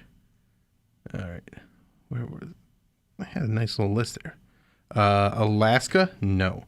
Arizona, only if both parties are 65 or older. Yep. What? Or one is infertile. And in Arizona, everyone is 65 or older, unless you're at ASU. How would they make California, yes. Arkansas, no. That's shocking. California, you can marry your first cousin. They don't care. Yeah, but in Arkansas, it's off the table. My male cousin married our grandpa's brother's grandson. This is... So it's your cousin? Cousin married cousin? I guess these are just people who are, what do they say? 90% of relationships start because of proximity. So these are people you see all the time and you go, I guess I'm not going anywhere and they're cute. Let's figure it out. North Carolina is yes, except in the rare case of double first cousins. What's that? I don't know. Where your cousins, your dad already did that, so you can't marry your first cousin. It's also your brother. That's a double first cousin. He doubles as your brother. Maryland and Massachusetts, yes. Maine, you have to get proof of genetic counseling from a genetic counseling. You need your genetic passport to get married in Maine. She's coming down from Portland to get genetic counseling done. I've heard about this. Alan, Iceland has a service because it's such an insular country. It's because everybody there, they have a service where you can find out if you're related to someone before you start dating them.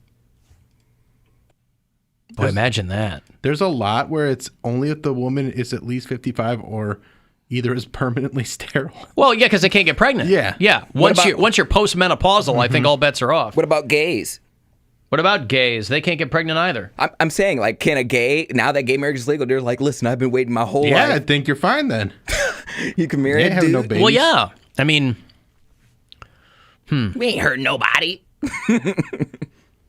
Alan, Poundcake is way too curious about what types of incest are legal or illegal. No, I am curious. I find that interesting. Yeah. That all the people in the world, and you're like, nah. That's what I'm saying. Exactly. Nah. That's what I'm saying. See I'm that like, rump? You got that it. my grandmother gave her? That rump. My grandmother gave her? Yeah. Those are birthing hips. It runs in the that family. Rump, yeah. I absolutely am curious. Great ass! Like, I got to get out of town because everybody around here I'm related to, and they're looking better and better. Great ass! I'm surrounded by rumps. I got a break. I'll have those Volbeat tickets for you after the break. Volbeat and Ghost are on the road. They will come to Columbus in February. So if you want to make that trip, we'll hook you up shortly. 35192 if you want to text for anything. The Alan Cox Show. On our free iHeartRadio app and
Lolita and Ghost are going on a co-headlining tour that's going to get them to Columbus. They're going to play the Nationwide Arena on Monday night, February the 7th. And there's somebody opening for them. I don't have that info in front of me. It escapes me at the moment, but Ghost and Volbeat co-headlining. LiveNation.com, whatever other info you need, it'll be there for you. A couple of tickets here for you. Be caller 10. Good luck. 216-578-1007 to win. Or 800-348-1007. The Alan Cox Show. Doesn't make you go crazy or blind. Give you zits, put hair on your palms, warts on your hands, or make you sterile or weak. You don't need scientific proof of it. You can feel it. On 100.7 WMMS.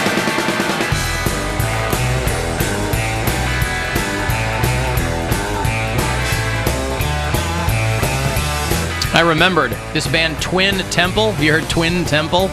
That's who's opening the Ghost and Volbeat show. It's like a 50s kind of, it's hard to describe, but it's all songs about the devil and stuff, and it's all very theatrical and, like Ghost. I think Volbeat's easily the least theatrical of those three bands. But Twin Temple, I don't know if it's a guy and his sister or a guy. It's like if White Stripes were kind of into kitschy devil stuff. My love,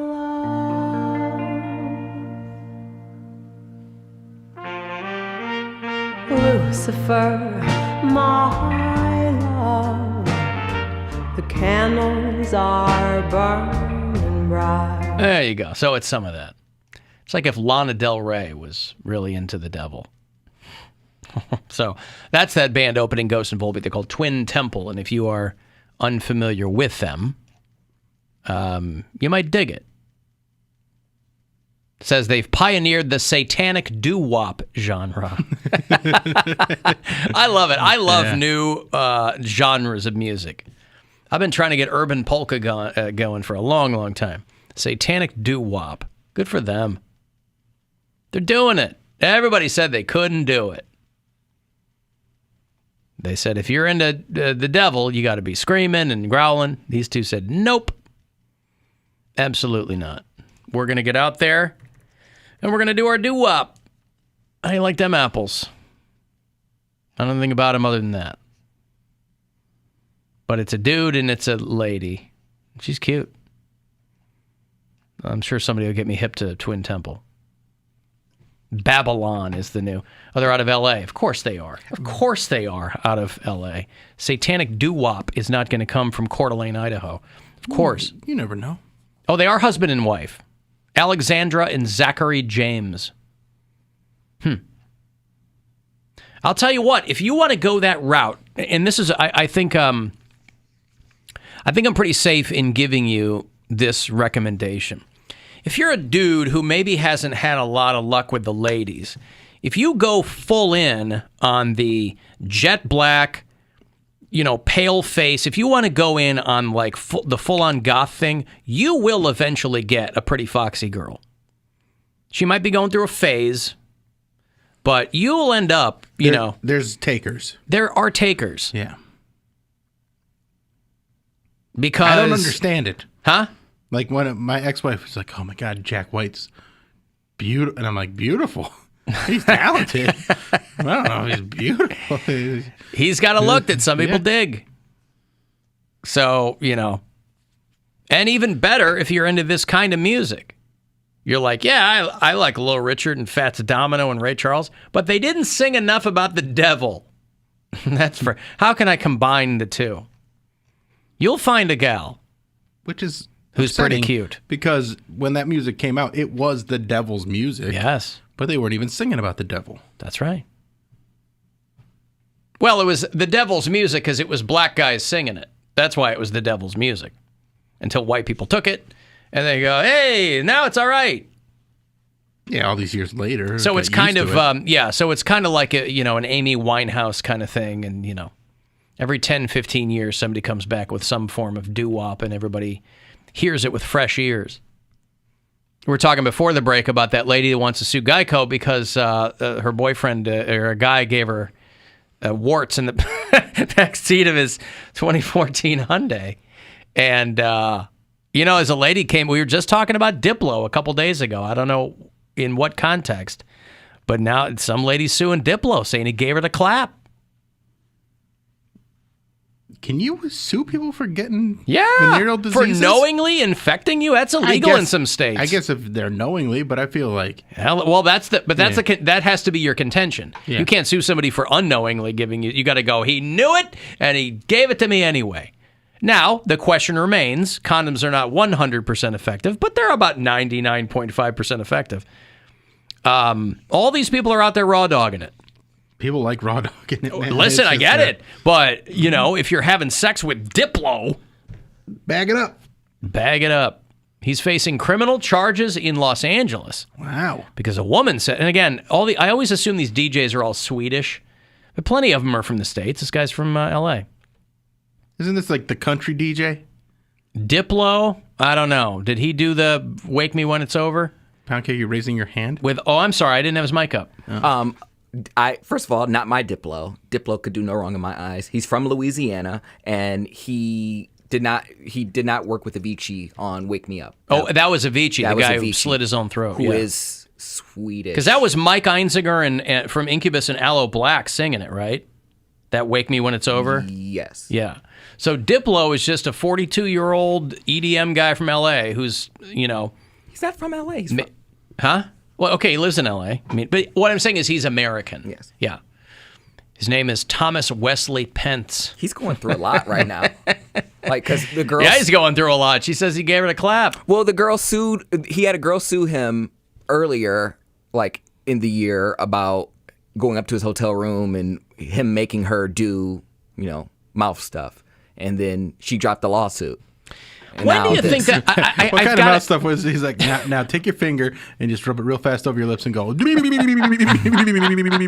It was humiliating. Yeah. I'm suing for mental anguish and torture. That was a sign of like someone's crazy. Like, oh, you don't go around that person. He made me do mouth things. Like what? Well, he had a thing of bubbles. And then a spittoon. I had to inflate all of his whoopee cushions for his show that was coming up. But I wonder when the tide turned. I wonder if there was a pivot point between a line of 14-year-old girls having sex with Jimmy Page and Robert Plant and having a great time doing it and going home and telling their stories, to I had sex with this guy. He didn't force himself on her, in this case. I had sex with this guy, and he gave me something, and now I'm suing him. I wonder what the pivot point is for that. More access. You can just say it on Twitter. What's that got to do with anything? Because back in the day, you couldn't do that. Now, all you got to do... No, I'm saying back in the day, guys in Led Zeppelin weren't getting sued for giving a girl something. Aerosmith was spreading STDs far and wide across this great land and around the world. Nobody was suing them. Once in a while, you get a paternity case. You'd get like, he knocked me up and this is your kid and I need some money because it's a kid. Ted Nugent, for Christ's sake, adopted a girl so we could have sex with her. So... yeah, that should be frowned upon. Of course. And, there's your right-wing hero, MAGA Nation. Right. But I wonder what the pivot point was between, I got the... It was a badge of honor. I got herpes from Robert Plant. I'm sure there's still plenty of badge of honor type ladies out there. We're just hearing more from the ones that are suing over the clap. You think? Yeah. The clap is chlamydia? Yes. But, okay, you can get rid of that. Why are you suing? Well, maybe she can't get rid of it. But you can. Maybe it's super chlamydia. Okay, I don't know. But she still got it. And maybe she found out too late and now she can't have kids or something. She's 25.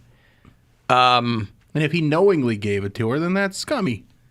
Part of it is that I think she sent him some videos and he gave them to somebody and didn't tell her. There's other stuff going on, but she says she's suing him for giving her an STD. He reached out to her over private messages when she was 17. Here we go. But he didn't do it. They both said they didn't do anything until she was 21. Okay, I was going to say, it always starts there. I was like, lead with that. She does say that he raped her in his Vegas hotel room after one of his concerts. Oh, wait, so this is the same chick? Is it? This is the same chick that I was talking about, where he said, Okay. she said that he made her do Mouth stuff. Mouth Okay. stuff, and Oh, then- so she's not just suing because he gave her an STD. So yeah, I mean, I think she probably got raped, and then she didn't have she probably wasn't believed or didn't have grounds to sue. Oh, well, And then she's that's a like, completely okay. that's a completely different thing. I thought that this was like, if you don't give me money, I'm going to tell everybody you gave me the clap knowingly. I don't want to do that. It's a black girl too. He's from Louisiana. I'm sure he loves, She accuses him of being a middle-aged white man who targets very young black women and girls for sexual assault. Oh, so he has a predilection then, is what she's saying. On a podcast last year, Azalea Banks said she had sex with Diplo when she was 17. She said, I always give him credit for launching my career, but yeah, I had to give him some teenage pee to do it. Jeez. Oh, gross. And that's on a pod. Boy, a podcast is the new place to ruin your career, isn't it? She didn't have Whether a career you say anymore. something, well, I mean, I'm just saying. And the thing is, I actually believe Azalea Banks because she says she has no politics in the industry whatsoever. So Well, and she's also coming out and saying, I was 17 and he launched my career, but I had to give it up for him to do it. I remember, she was on Hot 97 and she was talking about how Diplo was the man. She's like, Diplo's the guy. She's like, he launched my career. She didn't say that she had to give it up, but love Diplo. Man, this Diplo, sucks. the more and more things I'm reading here, and Poundcake is on board with Diplo can do no wrong, he's my guy. But you already knew all this. Why is he your guy? No, I didn't know Because he goes wiki and gets paid in Vegas? No, I didn't know he was rapist, but I like his style. I like his swag. He works with a lot of artists. He is a very good writer and producer. And it just saddens me because here we go again. Like anybody that I find attractive, a role model, someone I would like to work with. A role model. And then here they go. I think Poundcake has a parasocial relationship with Diplo. I know. You're putting the dip in Diplo. In 2017, Diplo made headlines when he sent out and then deleted a tweet about R. Kelly where he said he wanted membership in R. Kelly's sex cult. Oh, jeez. Wow, this guy is from Louisiana. What a dummy. Anyway, there's a lot going on He'd there. just be joking. And He'd just be joking. They banned R. Kelly from YouTube, by the way. They took his channels off of YouTube. No, they didn't. I think his label still has stuff on there, but the R. Kelly channels they took off YouTube. There was like his Vivo channel and his YouTube channel they took off. No, I'm trapped in the closet. Come on. Did you hear how upset he sounded? Just I know, crestfallen yeah. right now. Yeah, this lady got raped by Diplo. Like, oh, he's so pretty, though. They took it down. What, you didn't believe me? I just told you. This account has been terminated for violation of 1 through 5. I can't listen to 1 through 5. Of what? Trapped in the closet? Yes. R. Kelly. Oh, if only jeez. he had an editor in life. This is all a big stunt. His music is not going to him. Like, he doesn't even get credit for his music anymore. I was listening to his music without any commercials. I just love all of the nonsense and crap that YouTube has no problem with whatsoever. But R. Kelly, we can't have that on here anymore. Because he did stuff in real life. They just can't make What money about off- all the... I know they, banned a lot of anti-vax stuff, too, but still. Oh, they took them a long time to get to that, boy. You mentioned vaccination on YouTube, and your stuff's gone. Yeah. They're mad that they can't make money off of R. Kelly's videos anymore because they don't have any commercials.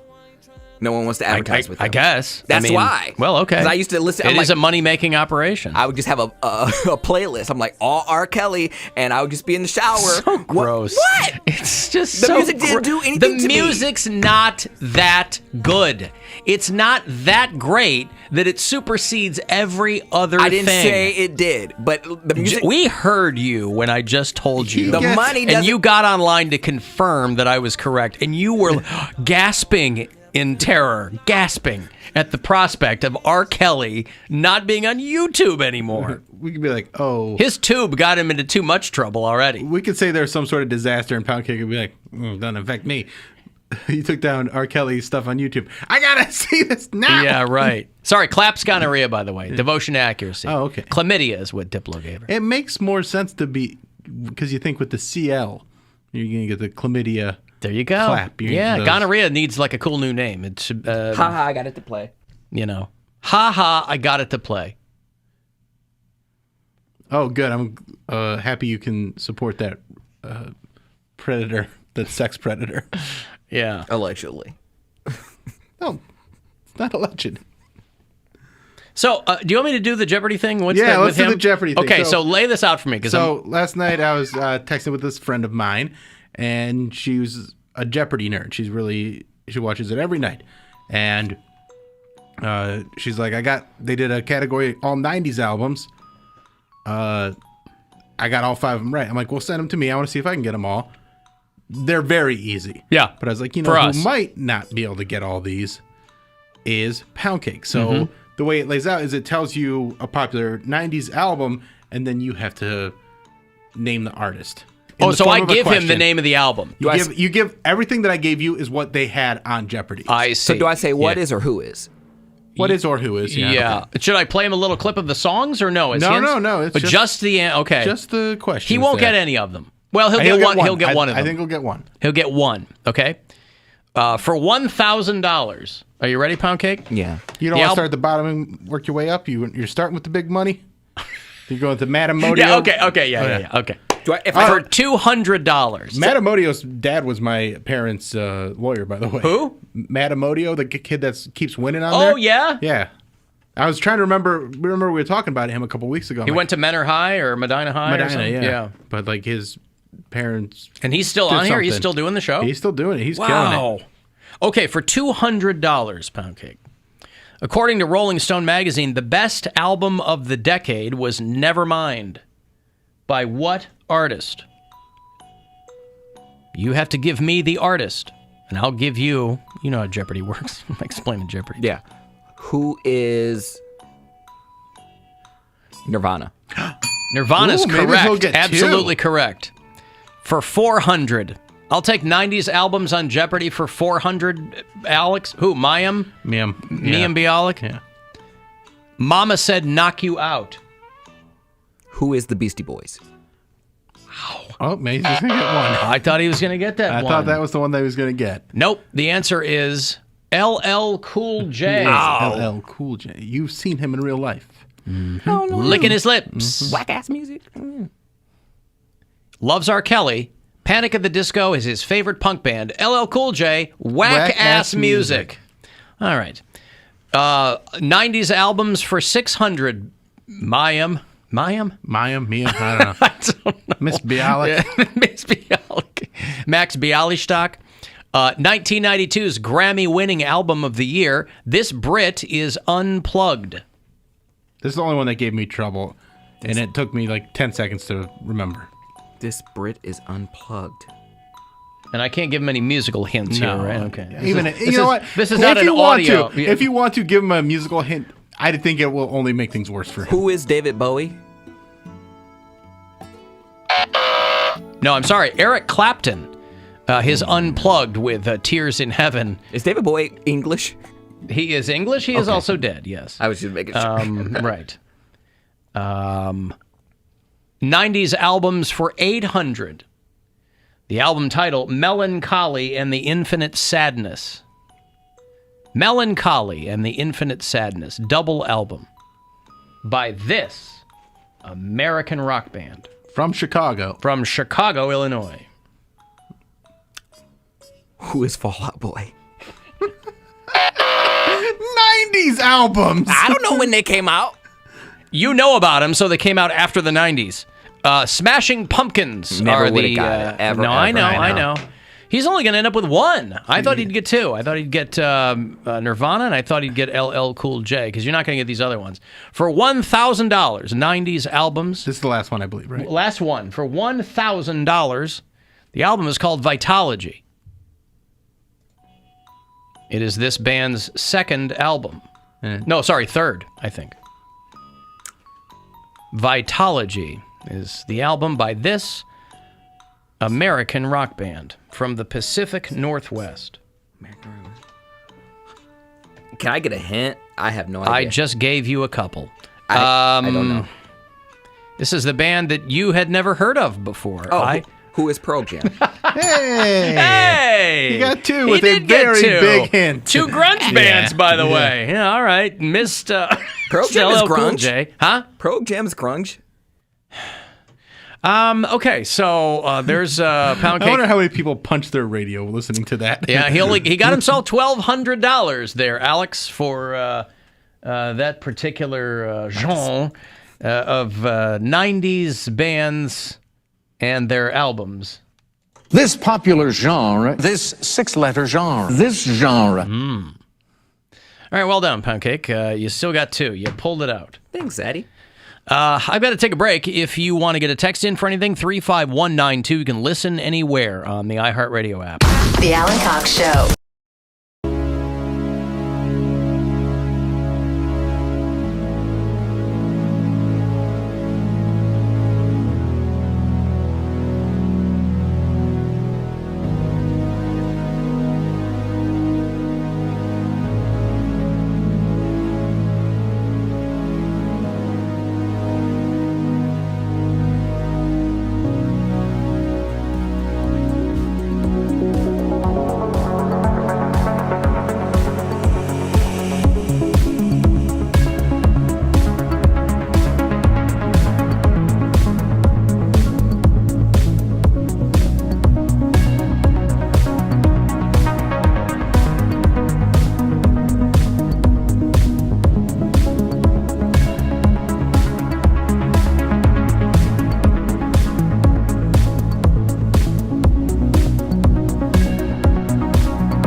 for Halloween bigger and better than ever at the Stark County Fairgrounds in Canton.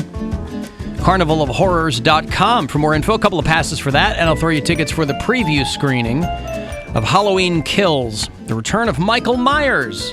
I was thinking this is the last one. Somebody told me they're going to do one more. It's in theaters and streaming only on Peacock. Friday, October 15th, so that's 1 week from this Friday. So a couple of passes for Halloween Kills and get you in a Carnival of Horrors down Canton Way, too. Caller 10. These are yours. Good luck. 216-578-1007 or 800-348-1007. Call the Alan Cox Show. 216-578-1007 or 1-800-348-1007.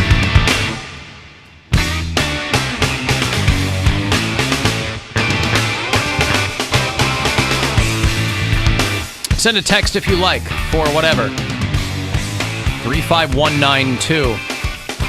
AlanCoxShow.com for everything else. We'll get to the Poundcake Sports Break in about 1/2 hour.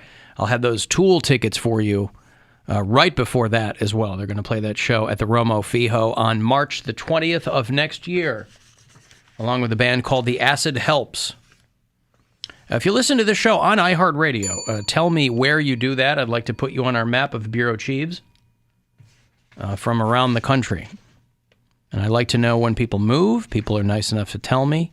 Sometimes I have to remove people from the bureau chief map because they moved to Cleveland and they don't have to listen on the app anymore. Michelle listens in Atlantic, Pennsylvania. Brian's in Albuquerque. Chris is a new bureau chief in Chicago. Jeremiah listens in Chesapeake, Virginia, and Mark is in Bayonne, New Jersey. So thanks. They're bringing back the Great Pumpkin Charlie Brown for Halloween. I didn't realize this had been on hiatus last year. Yeah, I thought it was just on Apple TV last year. Is that what it was? I think so. The Charlie Brown holiday specials will come back to broadcast television this year. Whoa, hooray. They're so good. I don't, I'm not nostalgic for many things, but I'll tell you those Peanuts specials, I like them. You know, they're only half an hour usually. I mean, they're fine. Yeah. If you have a little one to watch them with. And I do. Yeah, so that's why I would watch. Like when my kids were little. Yeah, as a grown adult, I don't think I can sit and watch them. But there are some that, as a grown adult, I will sit and watch just for the sheer weirdness of them. Like the Rankin Bass ones? The Rankin Bass ones. I'll pop an Eddie and then watch those weird shows. Pop and Eddie. Yeah. Well, apparently there was such backlash because these shows were not on television last year. They were on Apple TV, and they're going to be on PBS. I'll give you the Christmas one is way better than the Great Pumpkin. I agree. The Great Pumpkin is very boring. Well, it takes a long time to get nowhere. That's what I'll say about the Great Pumpkin. In 20 minutes, it takes a long time to get. It's not that long, and it just nothing happens. So they're going to show the Great Pumpkin Charlie Brown on October 24th.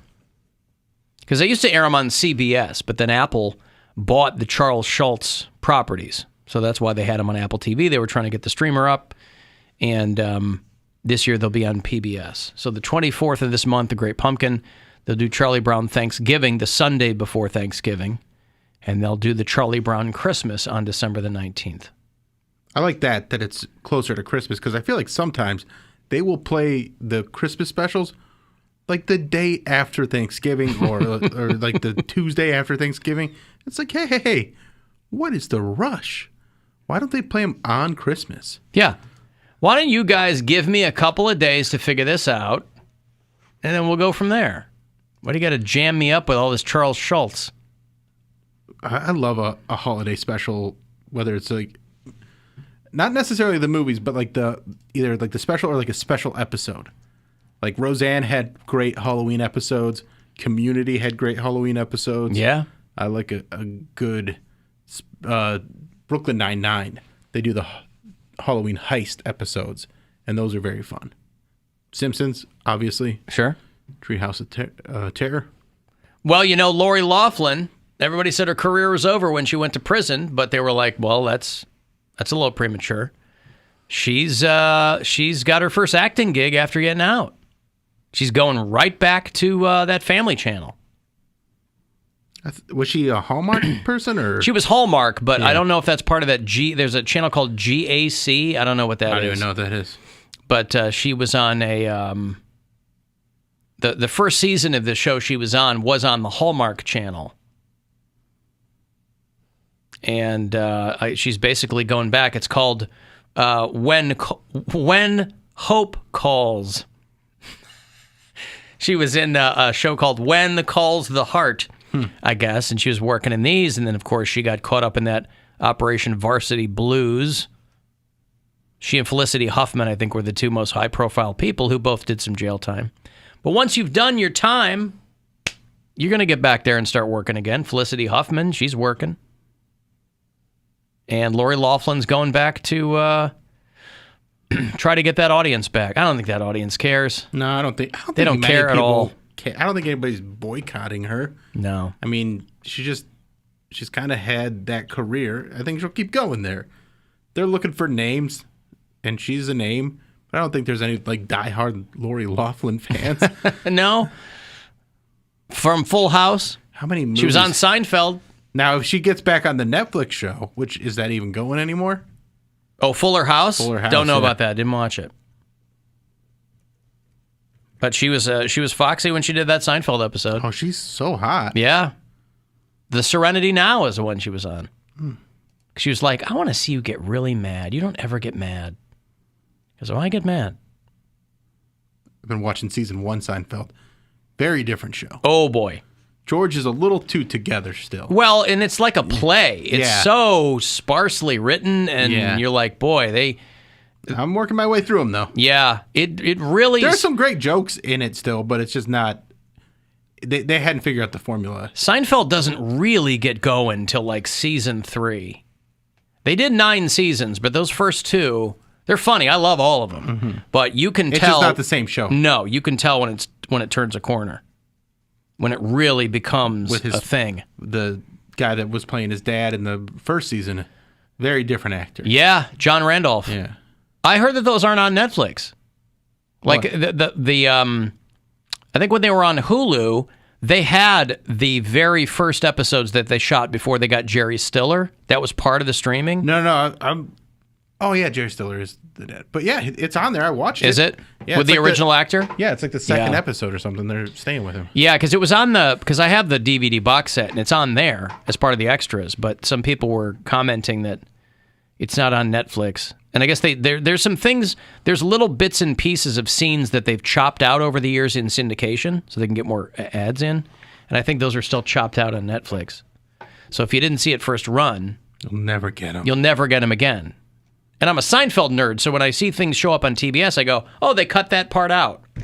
That's dumb, and I guarantee nobody else would notice. Well, people are complaining about the aspect ratio because it's the same thing with Simpsons. They make it for the 16:9 aspect ratio for HD TVs, but that's not the way it's shot. Mm-hmm. You got to just go with the old 4:3 aspect ratio on these shows. Jerry Seinfeld said he would never do another movie after B-Movie because he didn't really enjoy the process of it. But now that he's got this deal with Netflix, part of his deal is making a movie. And so he's making a movie based on one of his jokes. Which joke? That Pop-Tarts were never fresh to begin with. I never understood, I guess I never understood the appeal of that joke. Like, it's a Seinfeld joke. But he's doing making a whole movie out of it? He's doing a movie called Unfrosted about, based on the Pop-Tart bit, I guess. The Pop-Tart, by the way, was a moment in time when they invented, and I think Tom Brokaw tonight is going to be talking about the baby boom, and I am of that era, and when I was about 8, they invented the Pop-Tart, the back of my head blew right off.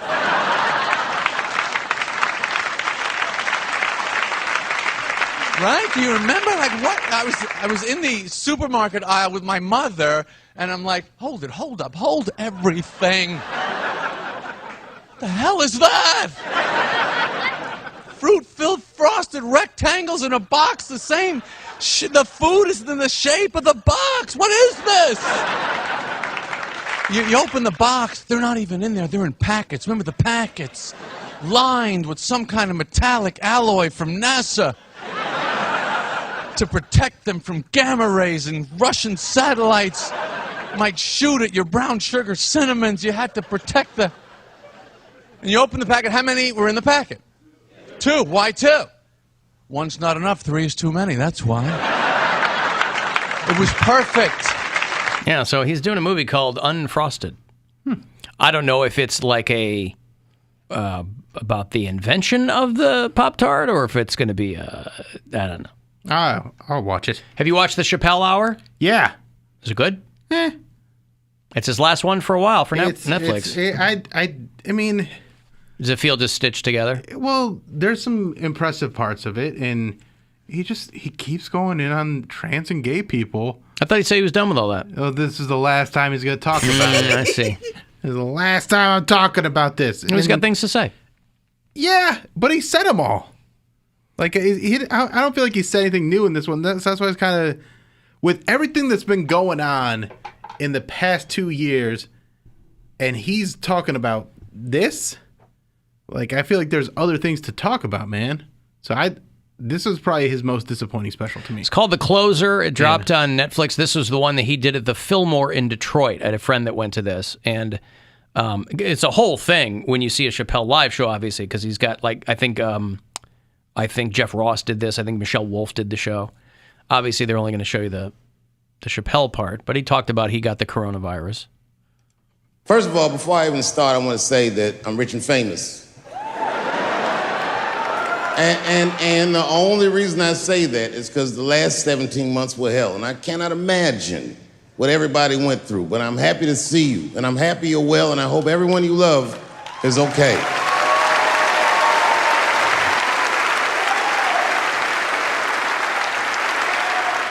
I don't want you to worry about me. I'm vaccinated. I got the Johnson & Johnson vaccine. I walk in the doctor like, give me the third best option. I'll have what the homeless people are having. And I know you probably heard on the news, I did get coronavirus. They make you quarantine. I had to quarantine for 10 days at least. They said, you're gonna have to stay in the room. I didn't go nowhere. Because the whole time when you get coronavirus, at least the first 5 days, you wait to see how sick you're gonna get. And it turns out, and this is true, I didn't get sick at all. Not a cough, not a booger, not a fever, nothing. Look at me. I am the Magic Johnson of coronavirus. Well, there you go. Did you see the homeless guy yell at the anti-vaxxers in L.A.? No. That was pretty funny. There's some ladies walking down the street with a bullhorn screaming some kind of nonsense. Before we move on, I still watched it and enjoyed. Dave Chappelle's still very funny. Yeah. I just, of all this, like 6 specials that he's put out in the past 6 years, this one was not my favorite of those specials. Well, the quote that I saw from, and I haven't seen it yet, but the quote that I saw, I understood, where he was talking about somebody who got shot and killed, a black guy who got shot and killed or something, and so he's like, and that's what everybody's fine with that, but you cannot, whatever you do, don't hurt a gay person's feelings. Well, that's what he's talking about, the baby getting canceled, and he's like, now the baby killed someone in a Walmart. Right. Which I didn't know. I didn't know about that either. And I think it's just one of those things where I don't think that was a known thing. But he said some stuff about gay people, and I was like, we gotta get the baby. You gotta get the baby. Yeah. So, I mean, again, it is funny, and it's interesting, but it wasn't my favorite thing that he's done. Yeah. Here's this clip. Downtown L.A., there's some lady leading a group of people screaming into a bullhorn a bunch of nonsense about made-up stuff. And Do you see all these homeless people around? Are they dead in the streets with COVID? Hell no. Why? Homeless guy goes, 'cause I'm vaccinated, you dumb F. That's why I'm not dead. You're infringing on my life. God, these people just have so much free time walking around L.A. with a bullhorn, making stuff up. Everybody's a doctor all of a sudden. Nobody wants to listen to real doctors. Well, they're on the take, you know. Yeah, right. Yeah, right. Nobody's funding these people, of course. It's all grassroots. Do you see all these homeless people around? Are they dead in the streets with COVID? Hell no. Why? Boy. It's just a guy riding, a homeless guy, like walking by with a Target bag full of clothes or something. Yeah, well. I was reading about this, I guess this Republican guy in New Hampshire who's running for something. And he's telling people that, like, the vaccine has octopus-like creatures in it or something. It's got a living organism with tentacles. Trying to do a Squid Game spinoff over there. It's like, you got octopus blood. Yeah, everybody's talking about Squid Game. How am I going to get through to people here? Which I finished last night. Fun show.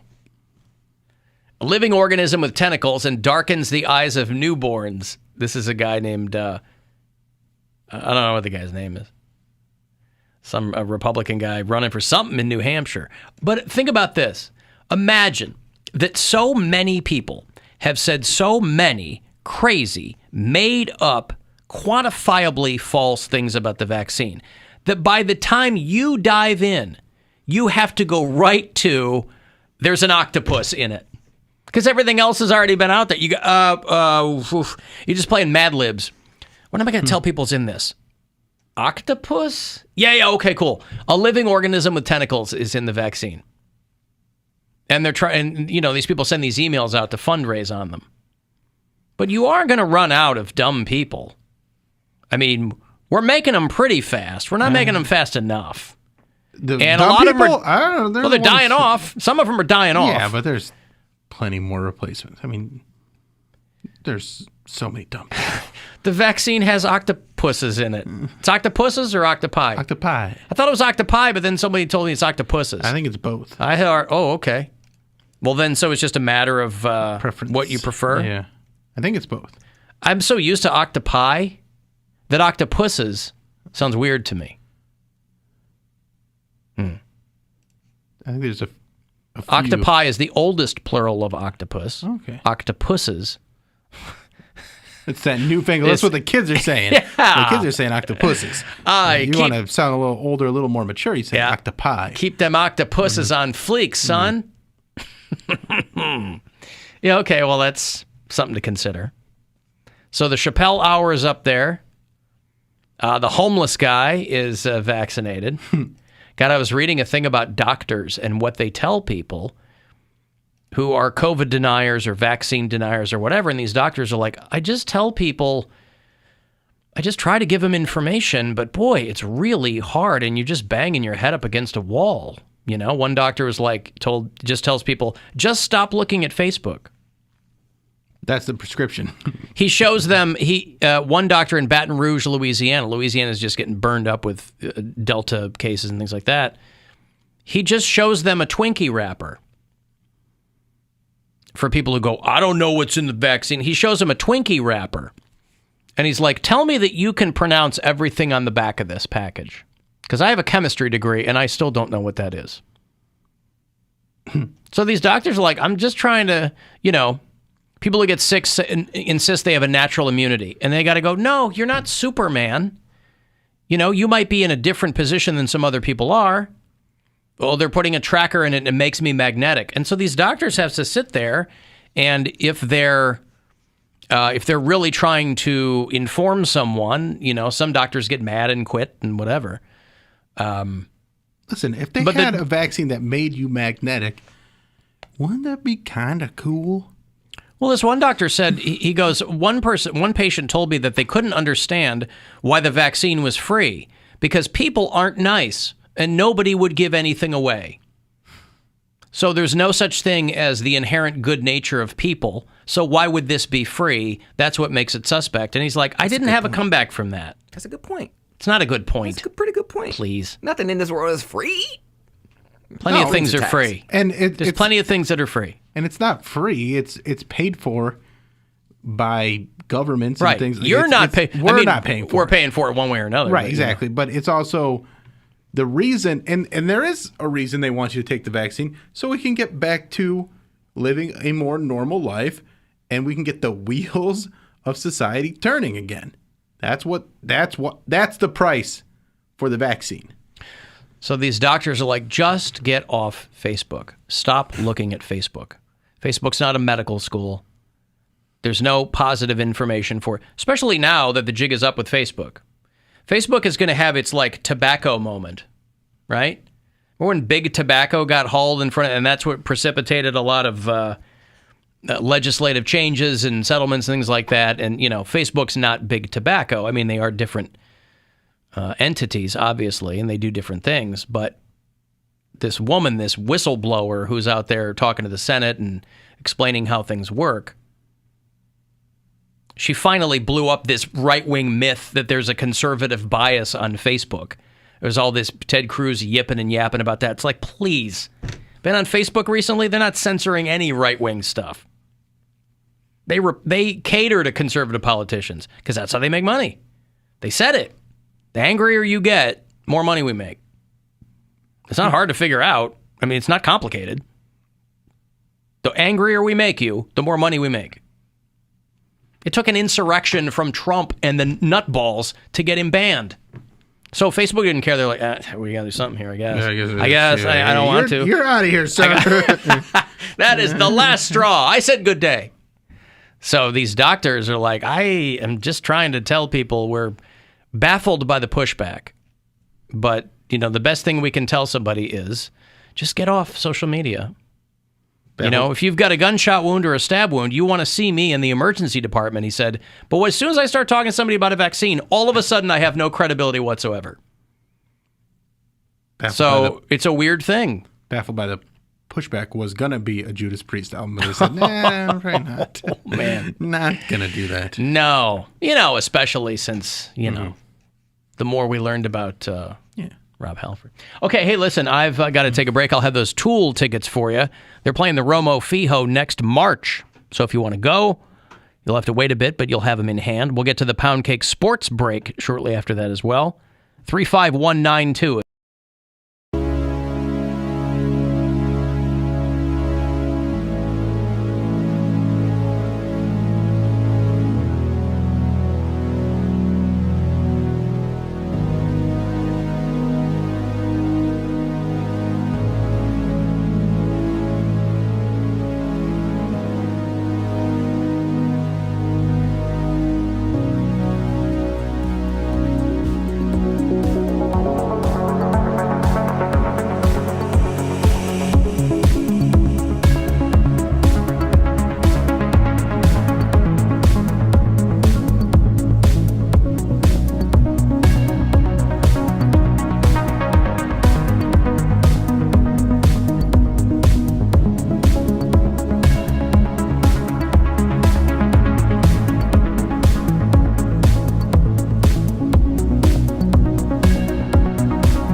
Harlem tour back up and running again after an unexpected hiatus.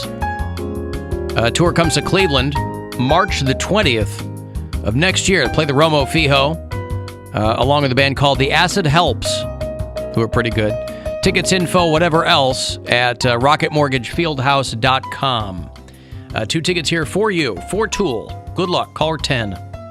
216-578-1007 or 800-348-1007. One of life's most pressing questions. What do I like about Alan Cox? Finally answered. All right, I don't like much about you. The Alan Cox Show. On 100.7 WMMS.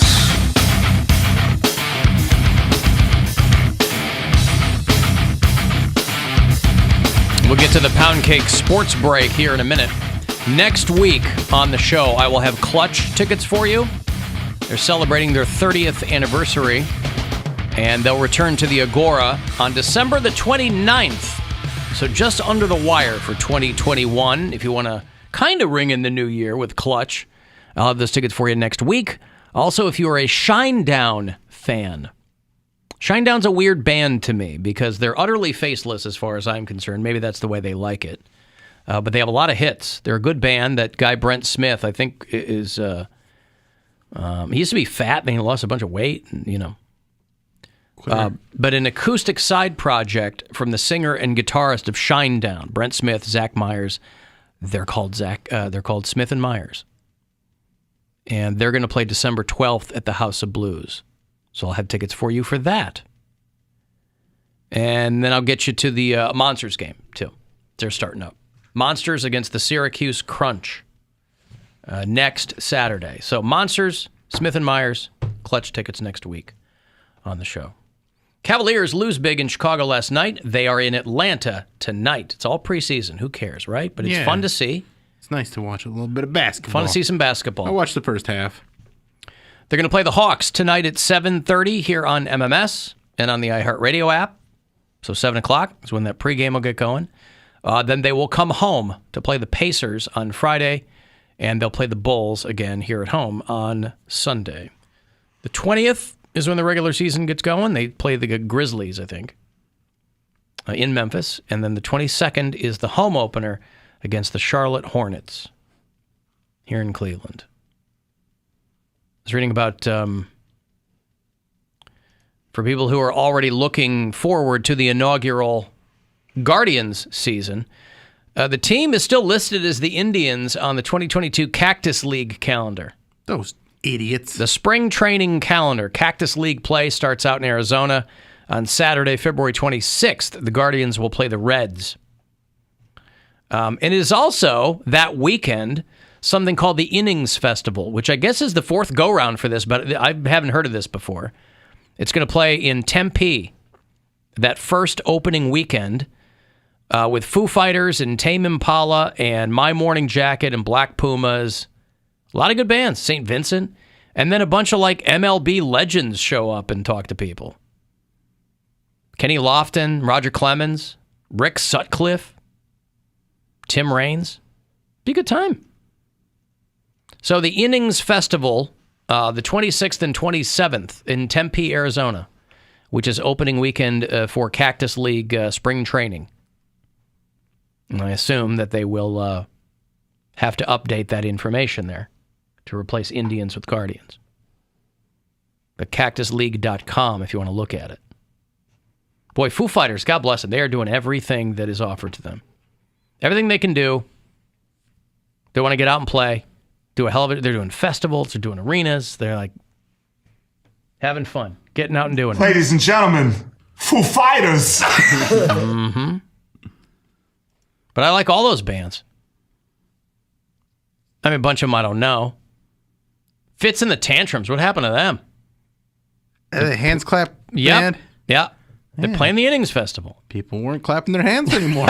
Are you guys going to clap your hands or what? I think if it's one thing to have a hit song, but then when it becomes a hit song and a song that's in a bunch of commercials or a commercial that's overplayed, that could work against you. They're a good band, though. Yeah, I like that song even, but it just got killed. Like it just got played so much that year it came out. Yeah. White Reaper, Dashboard Confessional. Remember Dashboard Confessional? Oh, of course. It was cute when Chris Carrabba was like 25. Now he's like 50. We get it. Your girlfriend broke up with you. Hey, he's got, those are the songs that he sang, though, and that's I what people know. want to hear. I know. So sing those songs. I know.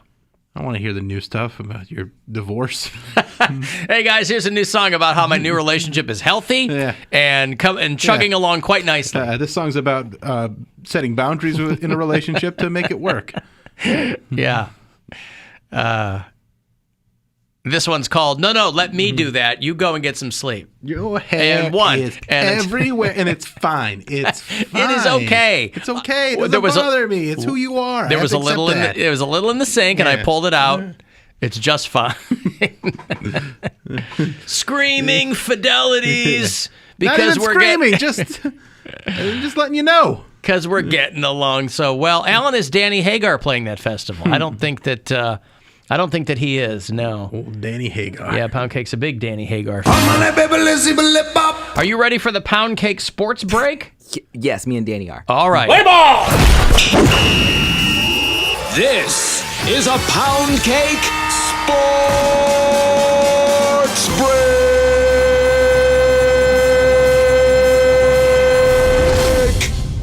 In the headlines today, I feel like these sports breaks are always so negative, so I wanted to start out with some positive news. Your Cleveland Guardians will continue to sell Indians merch and will donate proceeds to charity. So now you Tribe fans can feel good about buying all your retro memorabilia.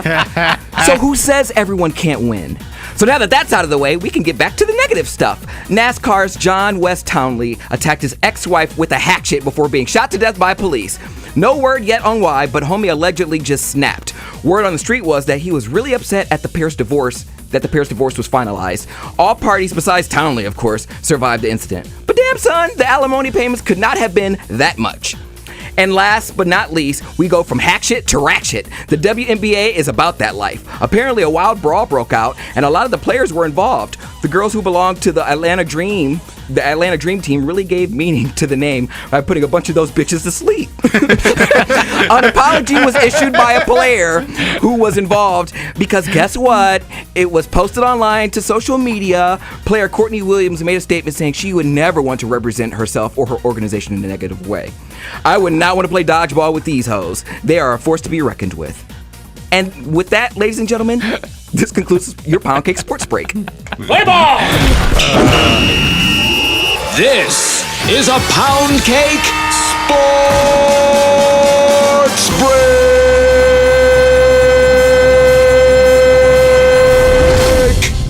Yeah, that story about that driver killing his wife was pretty wild. With a hatchet, no less. With a hatchet.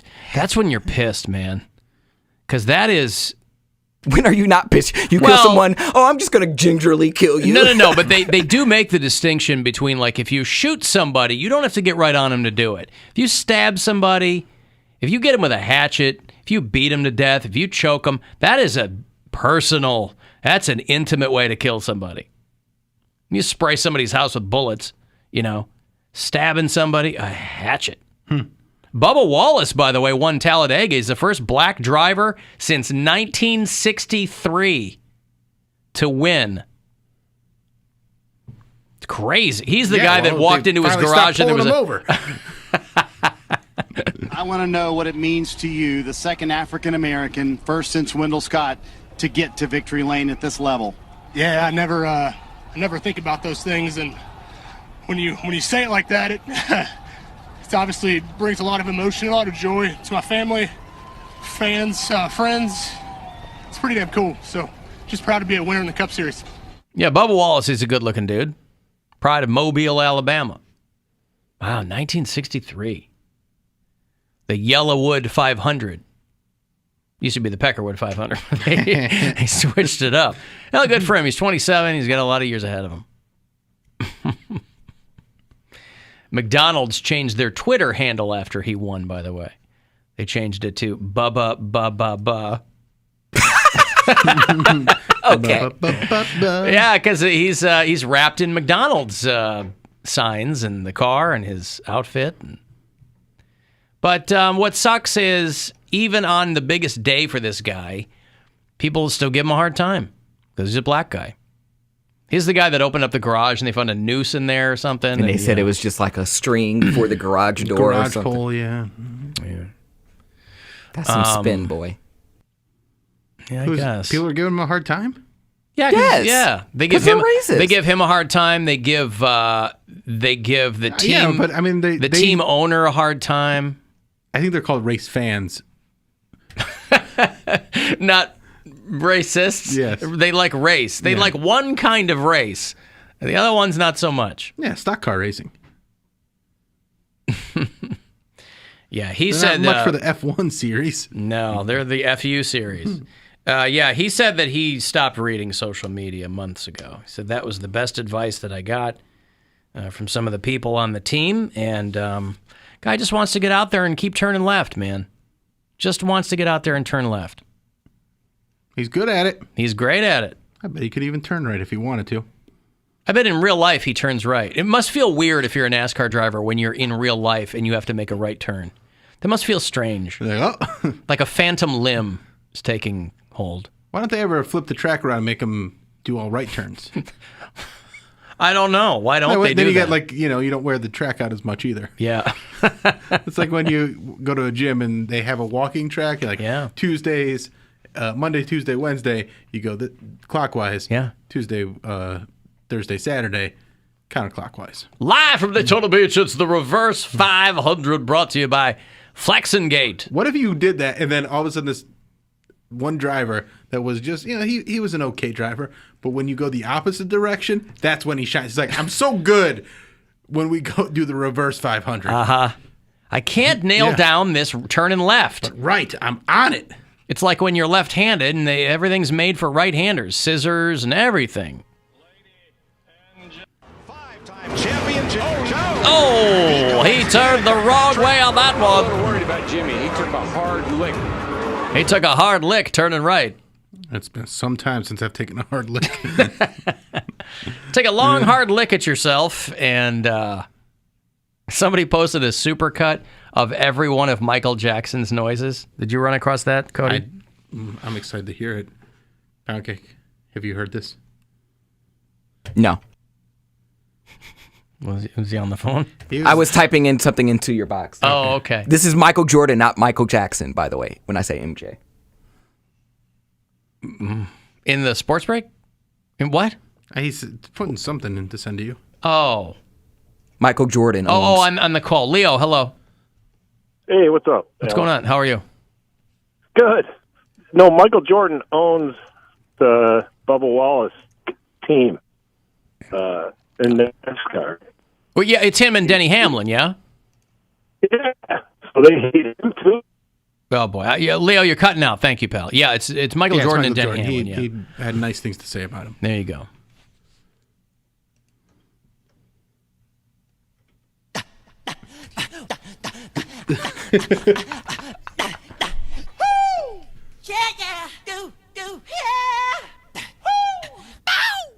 I mean, given the things that Michael Jackson was accused of, boy, it's got a creepy little dimension to it.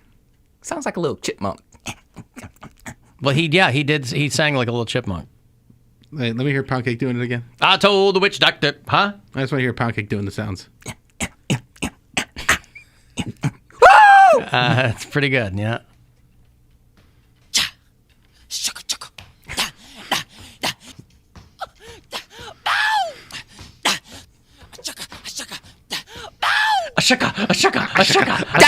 Double dot. Yeah. That's my favorite. That's in there too.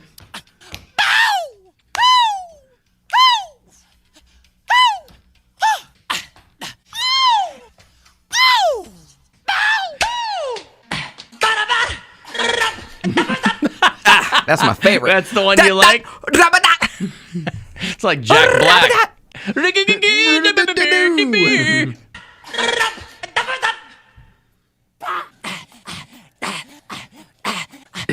It's taped inside Neverland Ranch, bro. Yeah.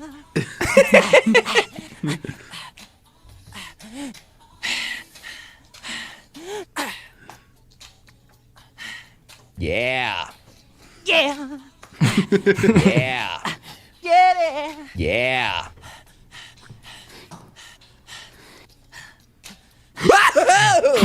Stop! Don't put me in this. Ooh, it feels so good.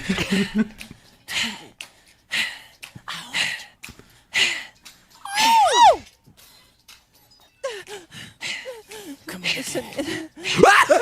Ooh, it feels so good.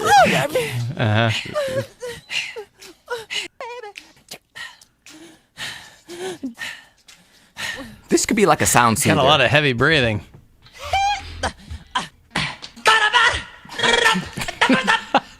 I just see the dance in my mind.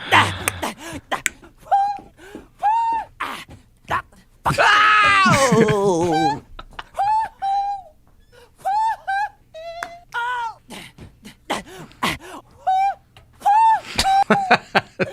Very unpleasant.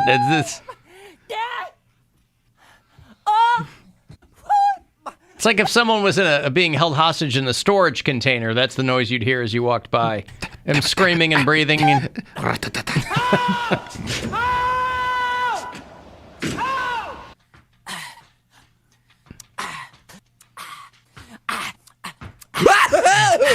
it feels so good.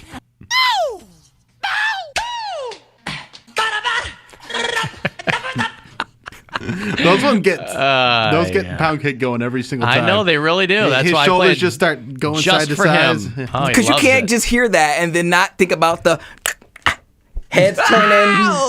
What song is that? That's Remember the Time with Eddie Murphy and Amon. It's just bitches just going through. You don't move unless there's a sound. Remember the Time was just a video that ripped off Coming to America, right? That's why I think Eddie Murphy was in it. Yeah. I think pays tribute to is the. Oh, I'm sorry. It's an homage. Yeah. Yeah. All right. Well, that's out there. The Michael Jackson supercut. I just remember watching it as a little kid. I'm like, what moves are they doing? Why are they moving like this? Like, I'm like, okay. And then you learned, didn't you? No, I still didn't learn. Because allegations. That's when Poundcake. That's when he became a man. They took his music videos down too off of YouTube. No, they did not.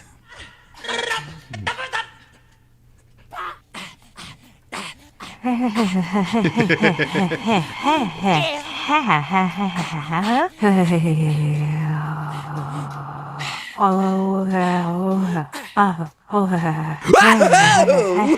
feels so good.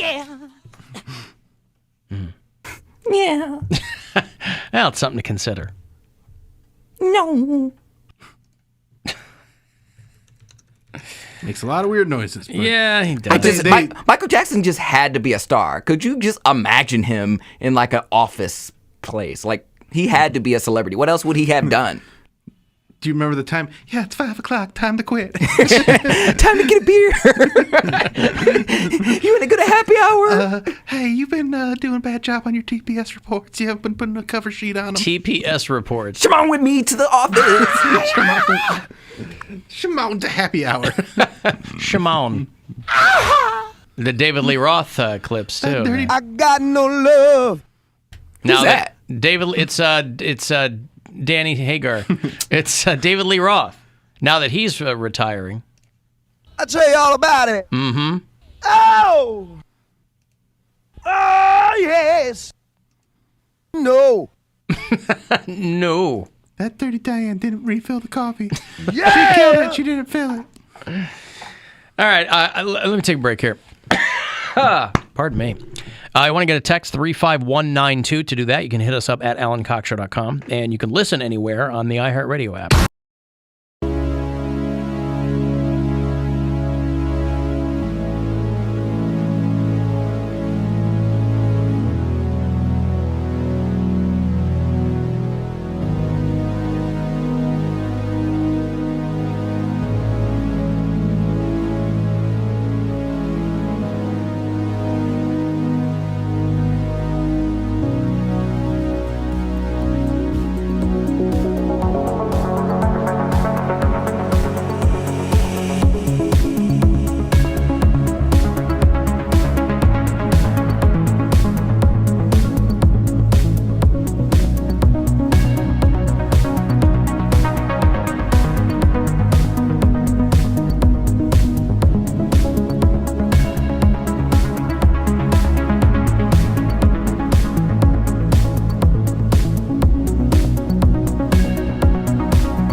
described by your enemies as evil, insane, manipulative.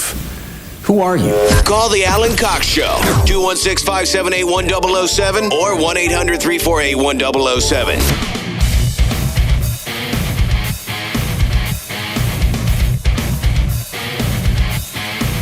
Cavaliers set to go tonight in Atlanta. Took a hit last night in Chicago. But we're just getting going. They're shaking off the rust. So the game in Atlanta happens tonight at 7:30 here on MMS. Cavs Hawks. 7 o'clock is when the pregame coverage will get going there. And then they'll be back home to play the Pacers on Friday and the Bulls on Sunday. Your relevant dates for the start of the regular season, October 20th, and then the home opener on October the 22nd against the Charlotte Hornets. But tonight, Cavs Hawks, 7:30 here on MMS. And then tomorrow, we'll get Terry the Goat's picks for Week 5 of the NFL. She had a good week last week, went 7-4. Best week so far. And she always pulls us 10, 11, 12 games in that range. Browns are in LA to play the Chargers this weekend. Late afternoon game, 4:05. She doesn't always pick a Browns game. And she certainly doesn't always pick the Browns. So, say what you want about Terry the Goat's success story, but she is beholden to no one. Her picks are offered without bias, and listen, I can tell you this. I've offered her impressive sums to bend her picks one way or the other based on how I was betting that weekend. She wouldn't do it. Wouldn't do it. And that's the kind of integrity that I assume they instill in all their stock out there at Marcinek Farms in Carlton, Pennsylvania. I assume Terry the Goat is just the tip of the spear where that's concerned. So congratulations to them. There was a shooting at a Texas high school today. Saw that. Yeah. English teacher shot in the back. This isn't part of that slap a teacher thing on TikTok, is it? No. Oh. That's a thing?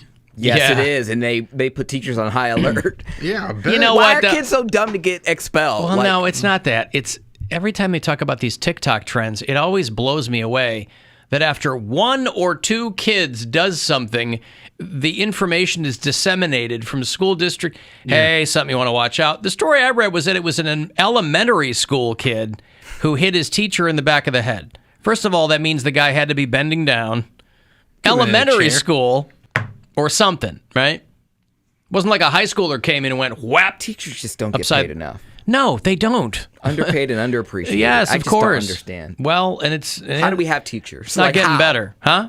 Just how do we have teachers? What is the will to do it? Just like a police officer. How do we still have police officers? I don't understand. Well, there are people who still want to make a difference. I assume that their answers are the same. When somebody goes in law enforcement, they say, I want to make a difference. And when somebody goes into teaching, I want to make a difference. But it just crushes your It's just soul. that there's unfortunately, there's this premium now that is placed on idiocy, which teachers have to push that rock uphill every single day.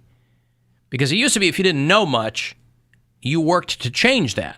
Now people wear their ignorance as a badge of honor. It's my beliefs. It's what you got to do your research. I got alternative facts, all that crap. All right. English teacher in Texas. I think they're still looking for the kid, 18-year-old kid. Went on a rampage with a black kid, too, which isn't usually the case in these school shootings. With a 45... Taking our culture. Appropriating our culture. After a classroom brawl, so there's a fight that starts, kid pulls a gun, injures 3 people, including the English teacher. 25. But nobody died? I didn't see that anyone died. Okay, good. So this is like a fight, not like he showed up to school. Right. But he still had a gun on him. I know. Saying, but I'm it wasn't trying to get the details. Right. It's normally a kid who goes to school looking to kill people. 15-year-old students in critical condition undergoing surgery. The teacher's in good condition. English teacher suffered broken ribs and a collapsed lung. Jesus Christ. This is in Arlington, Texas, where the Cowboys play. And there's a manhunt for the kid who was driving a 2018 silver Dodge Charger. He ran out of school, got in a car, and took off. Oh, he was turned into authorities after his attorney accompanied him to the police station. His attorney. They're like, that's when you know "Listen, there's nothing we can do." that's when you know you get into a lot of trouble when you're 18 and you have an attorney. Like I didn't think about that. You have somebody on retainer, right? Like, I always thought that was like a rich person thing. Like, I have friends, they're like, oh, this we just give it to our family attorney and he checks it out. I'm like, you have a family attorney? Well, anybody can have a guy that they call on retainer and they go, hey, if I need you, you know. I understand that, but that seems to me like a rich person thing, like someone of means. My family, like, you sue us, you ain't getting nothing. Like, garnish our wages, we don't make nothing. Like, we don't have an attorney on file. No, but you have access to representation. Like, you could get an attorney. Yes, but the thing is, I don't already have one. Like, families who just, all right, well, when he's... Well, that's what I'm saying. The first time they did something, they didn't have an attorney either. The second, third, and fourth time, they're like, call that guy again. Just make sure you got it. Yeah. I done did it again. Nobody starts out with legal representation, but you end up with it. Yeah, you like level up. So he turned himself in, charged with 3 counts of aggravated assault, $75,000 bail. SWAT team raided the family's home. Did they have probable cause? The mother claimed that her son was a victim of bullying. Yeah, they had probable cause. The kid shot up a school. I'm joking. But that's the school. You can't just come into my house like that. Well, that's probable cause. He was being bullied, which I understand, but that's no excuse to bring a gun. Well, tell him, don't tell me. But they now is that there's going to be continued searches for our suspect. Chief has already told us what that looks like. We ask for our citizens' help to continue to search for that person and call in any leads that you may have.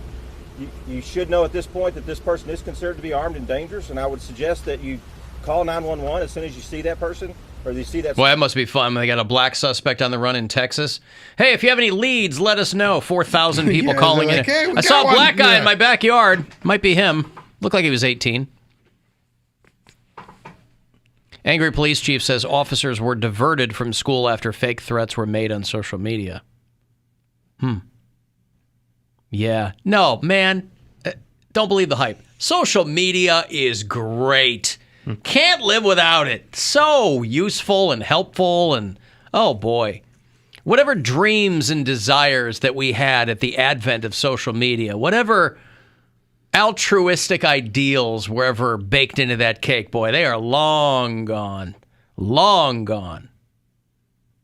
It's just a nonstop fun ride now on social media. Good times all the way around. Now there's footage of them taking kids off in buses and taking them home, getting them out of there. And that's so scary if you're a kid. Of course. It's terrifying. There was another school where they thought they had an active shooter, but they didn't. Somebody just hit the alarm with a Frisbee. I mean, we have a whole generation that is going to have PTSD. Well, not only from that, but they don't know how it's going to mentally affect, kids of certain ages through the pandemic and being at school and not being at school. And I would just homeschool my kids, like just automatically. Everyone used to look at homeschool. Yeah, but that's not easy though either. I mean, that's not. I would get them a tutor or something. Like, I mean, if I have to have the anxiety of going to work every day, knowing that my kid might not come home, I'm like, listen, you never know these days. It doesn't matter how affluent the school, how ghetto the school. Anybody could get shot up. And I don't want to take the risk. I just want to homeschool my kid. A tutor is expensive too. Yeah. Tooting all the time. I mean, I'd rather a tutor rather than Poundcake be the one teaching the kids. All right, so here's your history lesson. Jesus, can you imagine? They're well versed in the life of R. Kelly, but they can't add or read. Why was your college entrance essay about R. Kelly? It's all I know. Line 1 is 7 o'clock in the morning and the rays from the sun wake me. I'm stretching and yawning in a blank that doesn't belong to me. Boy, that guy could write a song. What a songwriter. He just basically wrote words down and then put music under it for 27 minutes. Longer than that. That's not called writing a song. That's just putting music to your diary. I cannot believe that had like radio play. Like they were playing opera music essentially on the radio. Well, yeah, because nothing else sounded like it, but there was probably a reason for that, too. School in Kenosha, Wisconsin had their active shooter alert system activated by a Frisbee that got thrown against it. So they have that. So they have fire alarms and they have an active shooter alarm. Yeah. Wow. Oh. They said it's a shooter in the gym. I ain't freaking out, but it's a shooter in the gym. I'm right by the gym. Yeah, very scary. I'm just thinking, like, will I make it out? They didn't know what was going on. Maybe shots were fired. All the information that has been given to us is that we have a malfunction due to a potential frisbee strike of one of our shot detectors. They say it was a frisbee. They really don't. I love these They say it was a frisbee. Strike of one of our shot detectors. They say it was a frisbee. They really don't know what's going on. A potential frisbee had hit the alarm or whatever. This didn't make any sense. Oh, I love it. It had so much potential energy to it that we had to figure out what was going on there. A potential frisbee's also on that Foo Fighters show, I think. They really don't know what's going on. A potential frisbee had hit the alarm or whatever. It just didn't make any sense. I just think it's Right about that. A potential frisbee hit the potential alarm, and then the kids potentially got freaked out. I mean, the system shouldn't fail. Failure's not an option. I mean, we got kids to keep safe. You know what they say, Bill? Failing to plan is playing the frisbee. Yada yada yada. A potential frisbee. They said it was a frisbee. I like that kid a lot. Frisbee. They say it was a frisbee. That's Kenosha, Wisconsin. Frisbee. Errant frisbee. Setting off the school's active shooter. No, but I mean, with these TikTok challenges and whatever, it's like it's long on setup and short on delivery because everybody's reading articles. The new TikTok challenge, slapping your teachers. What was it a couple of weeks ago? It was called Devious Licks, where kids were stealing. Like, I think 2 kids stole a toilet out of a school, which if you can get a toilet up. They stole a toilet out of a school? Yeah. How'd they do that? Well, there was a thing going around TikTok where they were like trying to, and again, most kids aren't going to do this, but the kids that were already, you didn't have to convince them to start damaging property at their school. Yeah, or they were like, oh, wreck something to your school or steal something, and I think a couple of kids like took a toilet, which I think is funny. That's stupid. Yeah, it's stupid, but it's funny. And so now they're like, oh, the slap a teacher trend. It's like, okay, there are some legit trends that go around, right? Milk crate ice challenge bucket is a real one. milk Yeah. crate, ice bucket challenge. I know it's charity, but planking, Batmaning, whatever, all that kind of stuff. These slap a teacher because 2 kids did it. How many people do you need for a trend? What's the minimum number on a trend? I don't know. I feel like the news loves it. Well, they do. Not trend. They're so just they looking go. to fill up column So they inches. go, is your child going to slap a teacher? Tonight, how your food can kill you. And is your child slapping your teacher? Incident in South Carolina where a student slapped a teacher's head from behind.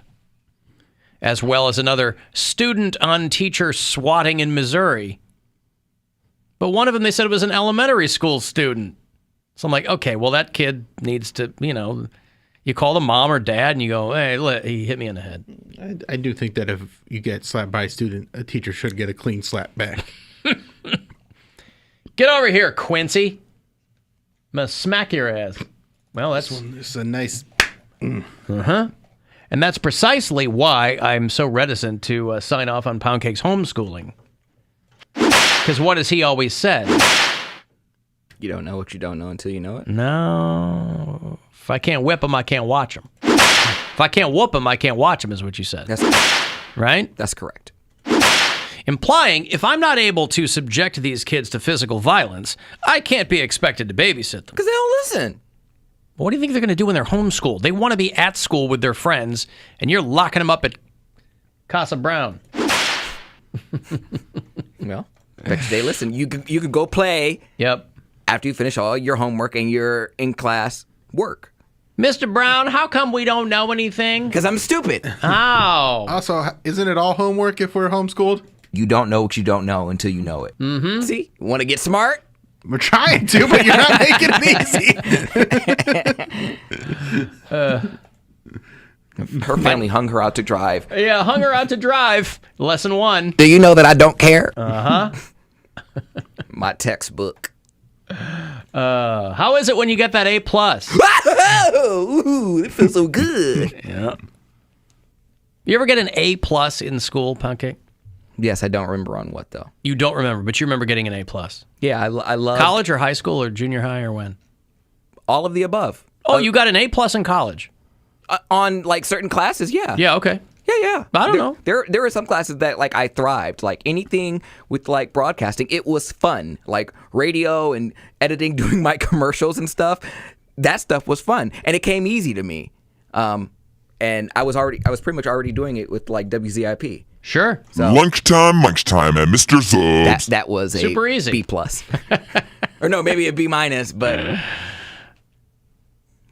everyone thought I was so cool because I would interview you guys. I'm like, clear the way, everybody. I talk to the professionals. Let me put my demo up there. And everyone would I'm like, get a load of this. I'm just like, put it in there. Get a load of this. B+. It was still one of the highest grades in the class. Zubs. Get ready to get your minds blown squarely out your ass. B+. I played that air check when you talk about you're like, you knew about this assignment weeks ago and you didn't do it. And my teacher's like, had I known that, I wouldn't have given you a B+. I'm like, well, you're not judging me correctly then, because you thought it was B+ work. You can't then go back. You can't retroactively grade it, right? I was like, but I knew that. See, I'm smart. That's why I waited to play it for you. I said, after you grade me, I'll let you listen to it. Because You I'm don't smart. know what you don't know until you know it. He is smart. I'm smart. Alan, my son emailed his principal twice because the school wouldn't let them keep their cell phones. These kids are scared to death, and so are the teachers. I totally agree. My mom would probably co-sign that. She's like, no, you need to have your cell phone. Yeah, it's a weird situation because you don't want kids distracted, but by the same token, man, they've got to have something on them. Keep them in your pocket. That's all. Yeah. Keep them out of sight. That was our rule. Like, I don't even think they said you couldn't have them on you. They just said, if I see it, it's mine. And that's fair. Keep it in your backpack. Keep it in your purse. Keep it in your pocket. But don't be sitting there texting in class.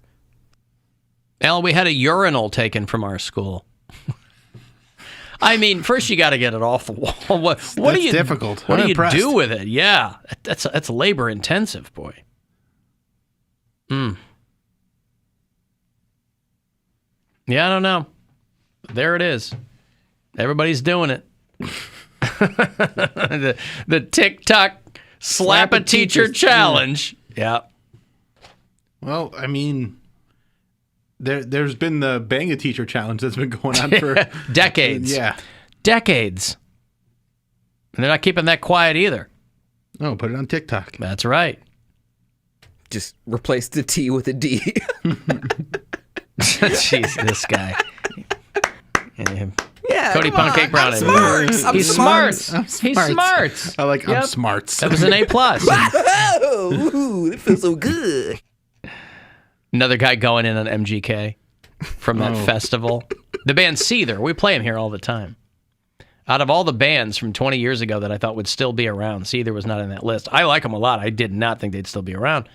But Sean Morgan, they're from South Africa, I think. Sean Morgan was also on that festival that MGK was doing in Louisville, got booed and everything. And he said that people who were booing Machine Gun Kelly were doing God's work, he said. Man, whatever, haters. He said this guy got owned by Eminem, and so you quit rapping and you switched over to rock music. I'm like, all right. You know, you do it until people aren't in front of you at your shows anymore. Until then, who cares? He really does. He's a very divisive artist. But I don't understand why. Because he keeps switching. Genres. Genre. Yeah, but after I don't even think it's that. I think he's also just. There's he calls people out. Well, he calls people out, but there's also like this popular genre. The way he's always dating like other celebrities and stuff like that. He's just a lightning rod for controversy. But what's more rock and roll than that? Yeah. Dating hot chicks when I didn't say it's not rock and roll, but Yeah. I think there might be a little bit of jealousy, maybe. What other high profile, like besides Halsey, who else did he date? He's dating Megan Fox right Well, I now. know that, but I'm talking about. Didn't he put it down with that? Who's that? She has like the shaved head and the big ass. Amber Rose. Amber Rose. Yeah. Weren't they a thing for a bit? She's banged everybody. So is he. Probably not everybody. She has that slut walk. And wasn't he on Kate Beckinsale for a minute? Yeah. In between Pete Davidson and Her husband? I thought Pete Davidson. They're boys. I don't think he would do that. Maybe they. Eiffel Tower. Eiffel Tower. He dated Miley Cyrus's sister. Yeah, he did. Chantel Jeffries, whoever that is. Oh, Chantel. She's like a Instagram model. She's hot. Okay. She's real hot. Amber Rose Halsey. She might be Summer the hottest Rae. of all of those. Summer All right. Rae, that's a good one. Yeah, she's an Instagram thought. So he's done some work. Well, good for him. I know. Can't hate on that. It's what I respect him most for. Pulling all that tail. Yeah. Well, yeah, because he's like, he's skinny and he probably, I don't remember what he smelled like last time he was here. He didn't smell bad. He's painting his tongue black. Just all this weird crap. It makes you seem dangerous and dark and deep. Mm-hmm. Even if you're dumb, it makes you seem deep. Ooh, he's painting his tongue black. He must be smarts. Now, can you get in trouble for that? Is that because that's part of your face? Yeah, is black tongue a thing? It is part of your face. That's oral appropriation. I don't want to get in trouble for that. Let me take a break here. If you want to get the last word in, do it via text, 35192, and we'll be back.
Welcome to Impolite Society.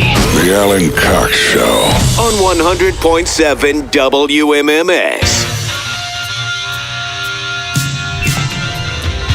Okay, we got to roll. Cavs in about an hour. You'll get a bit of Rachel Elliott until then. What have you got coming up, William? New episode of the Bill Squire Show. You can check it out on YouTube. You can check it out on iHeartRadio.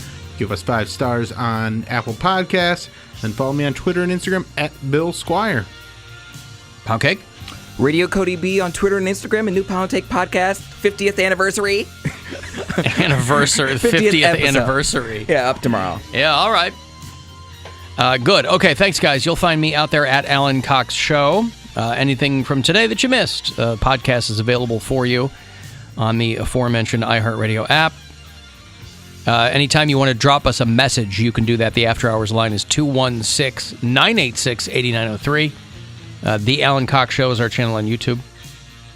And I guess that's it. We'll do it all over again tomorrow, right around 2 o'clock.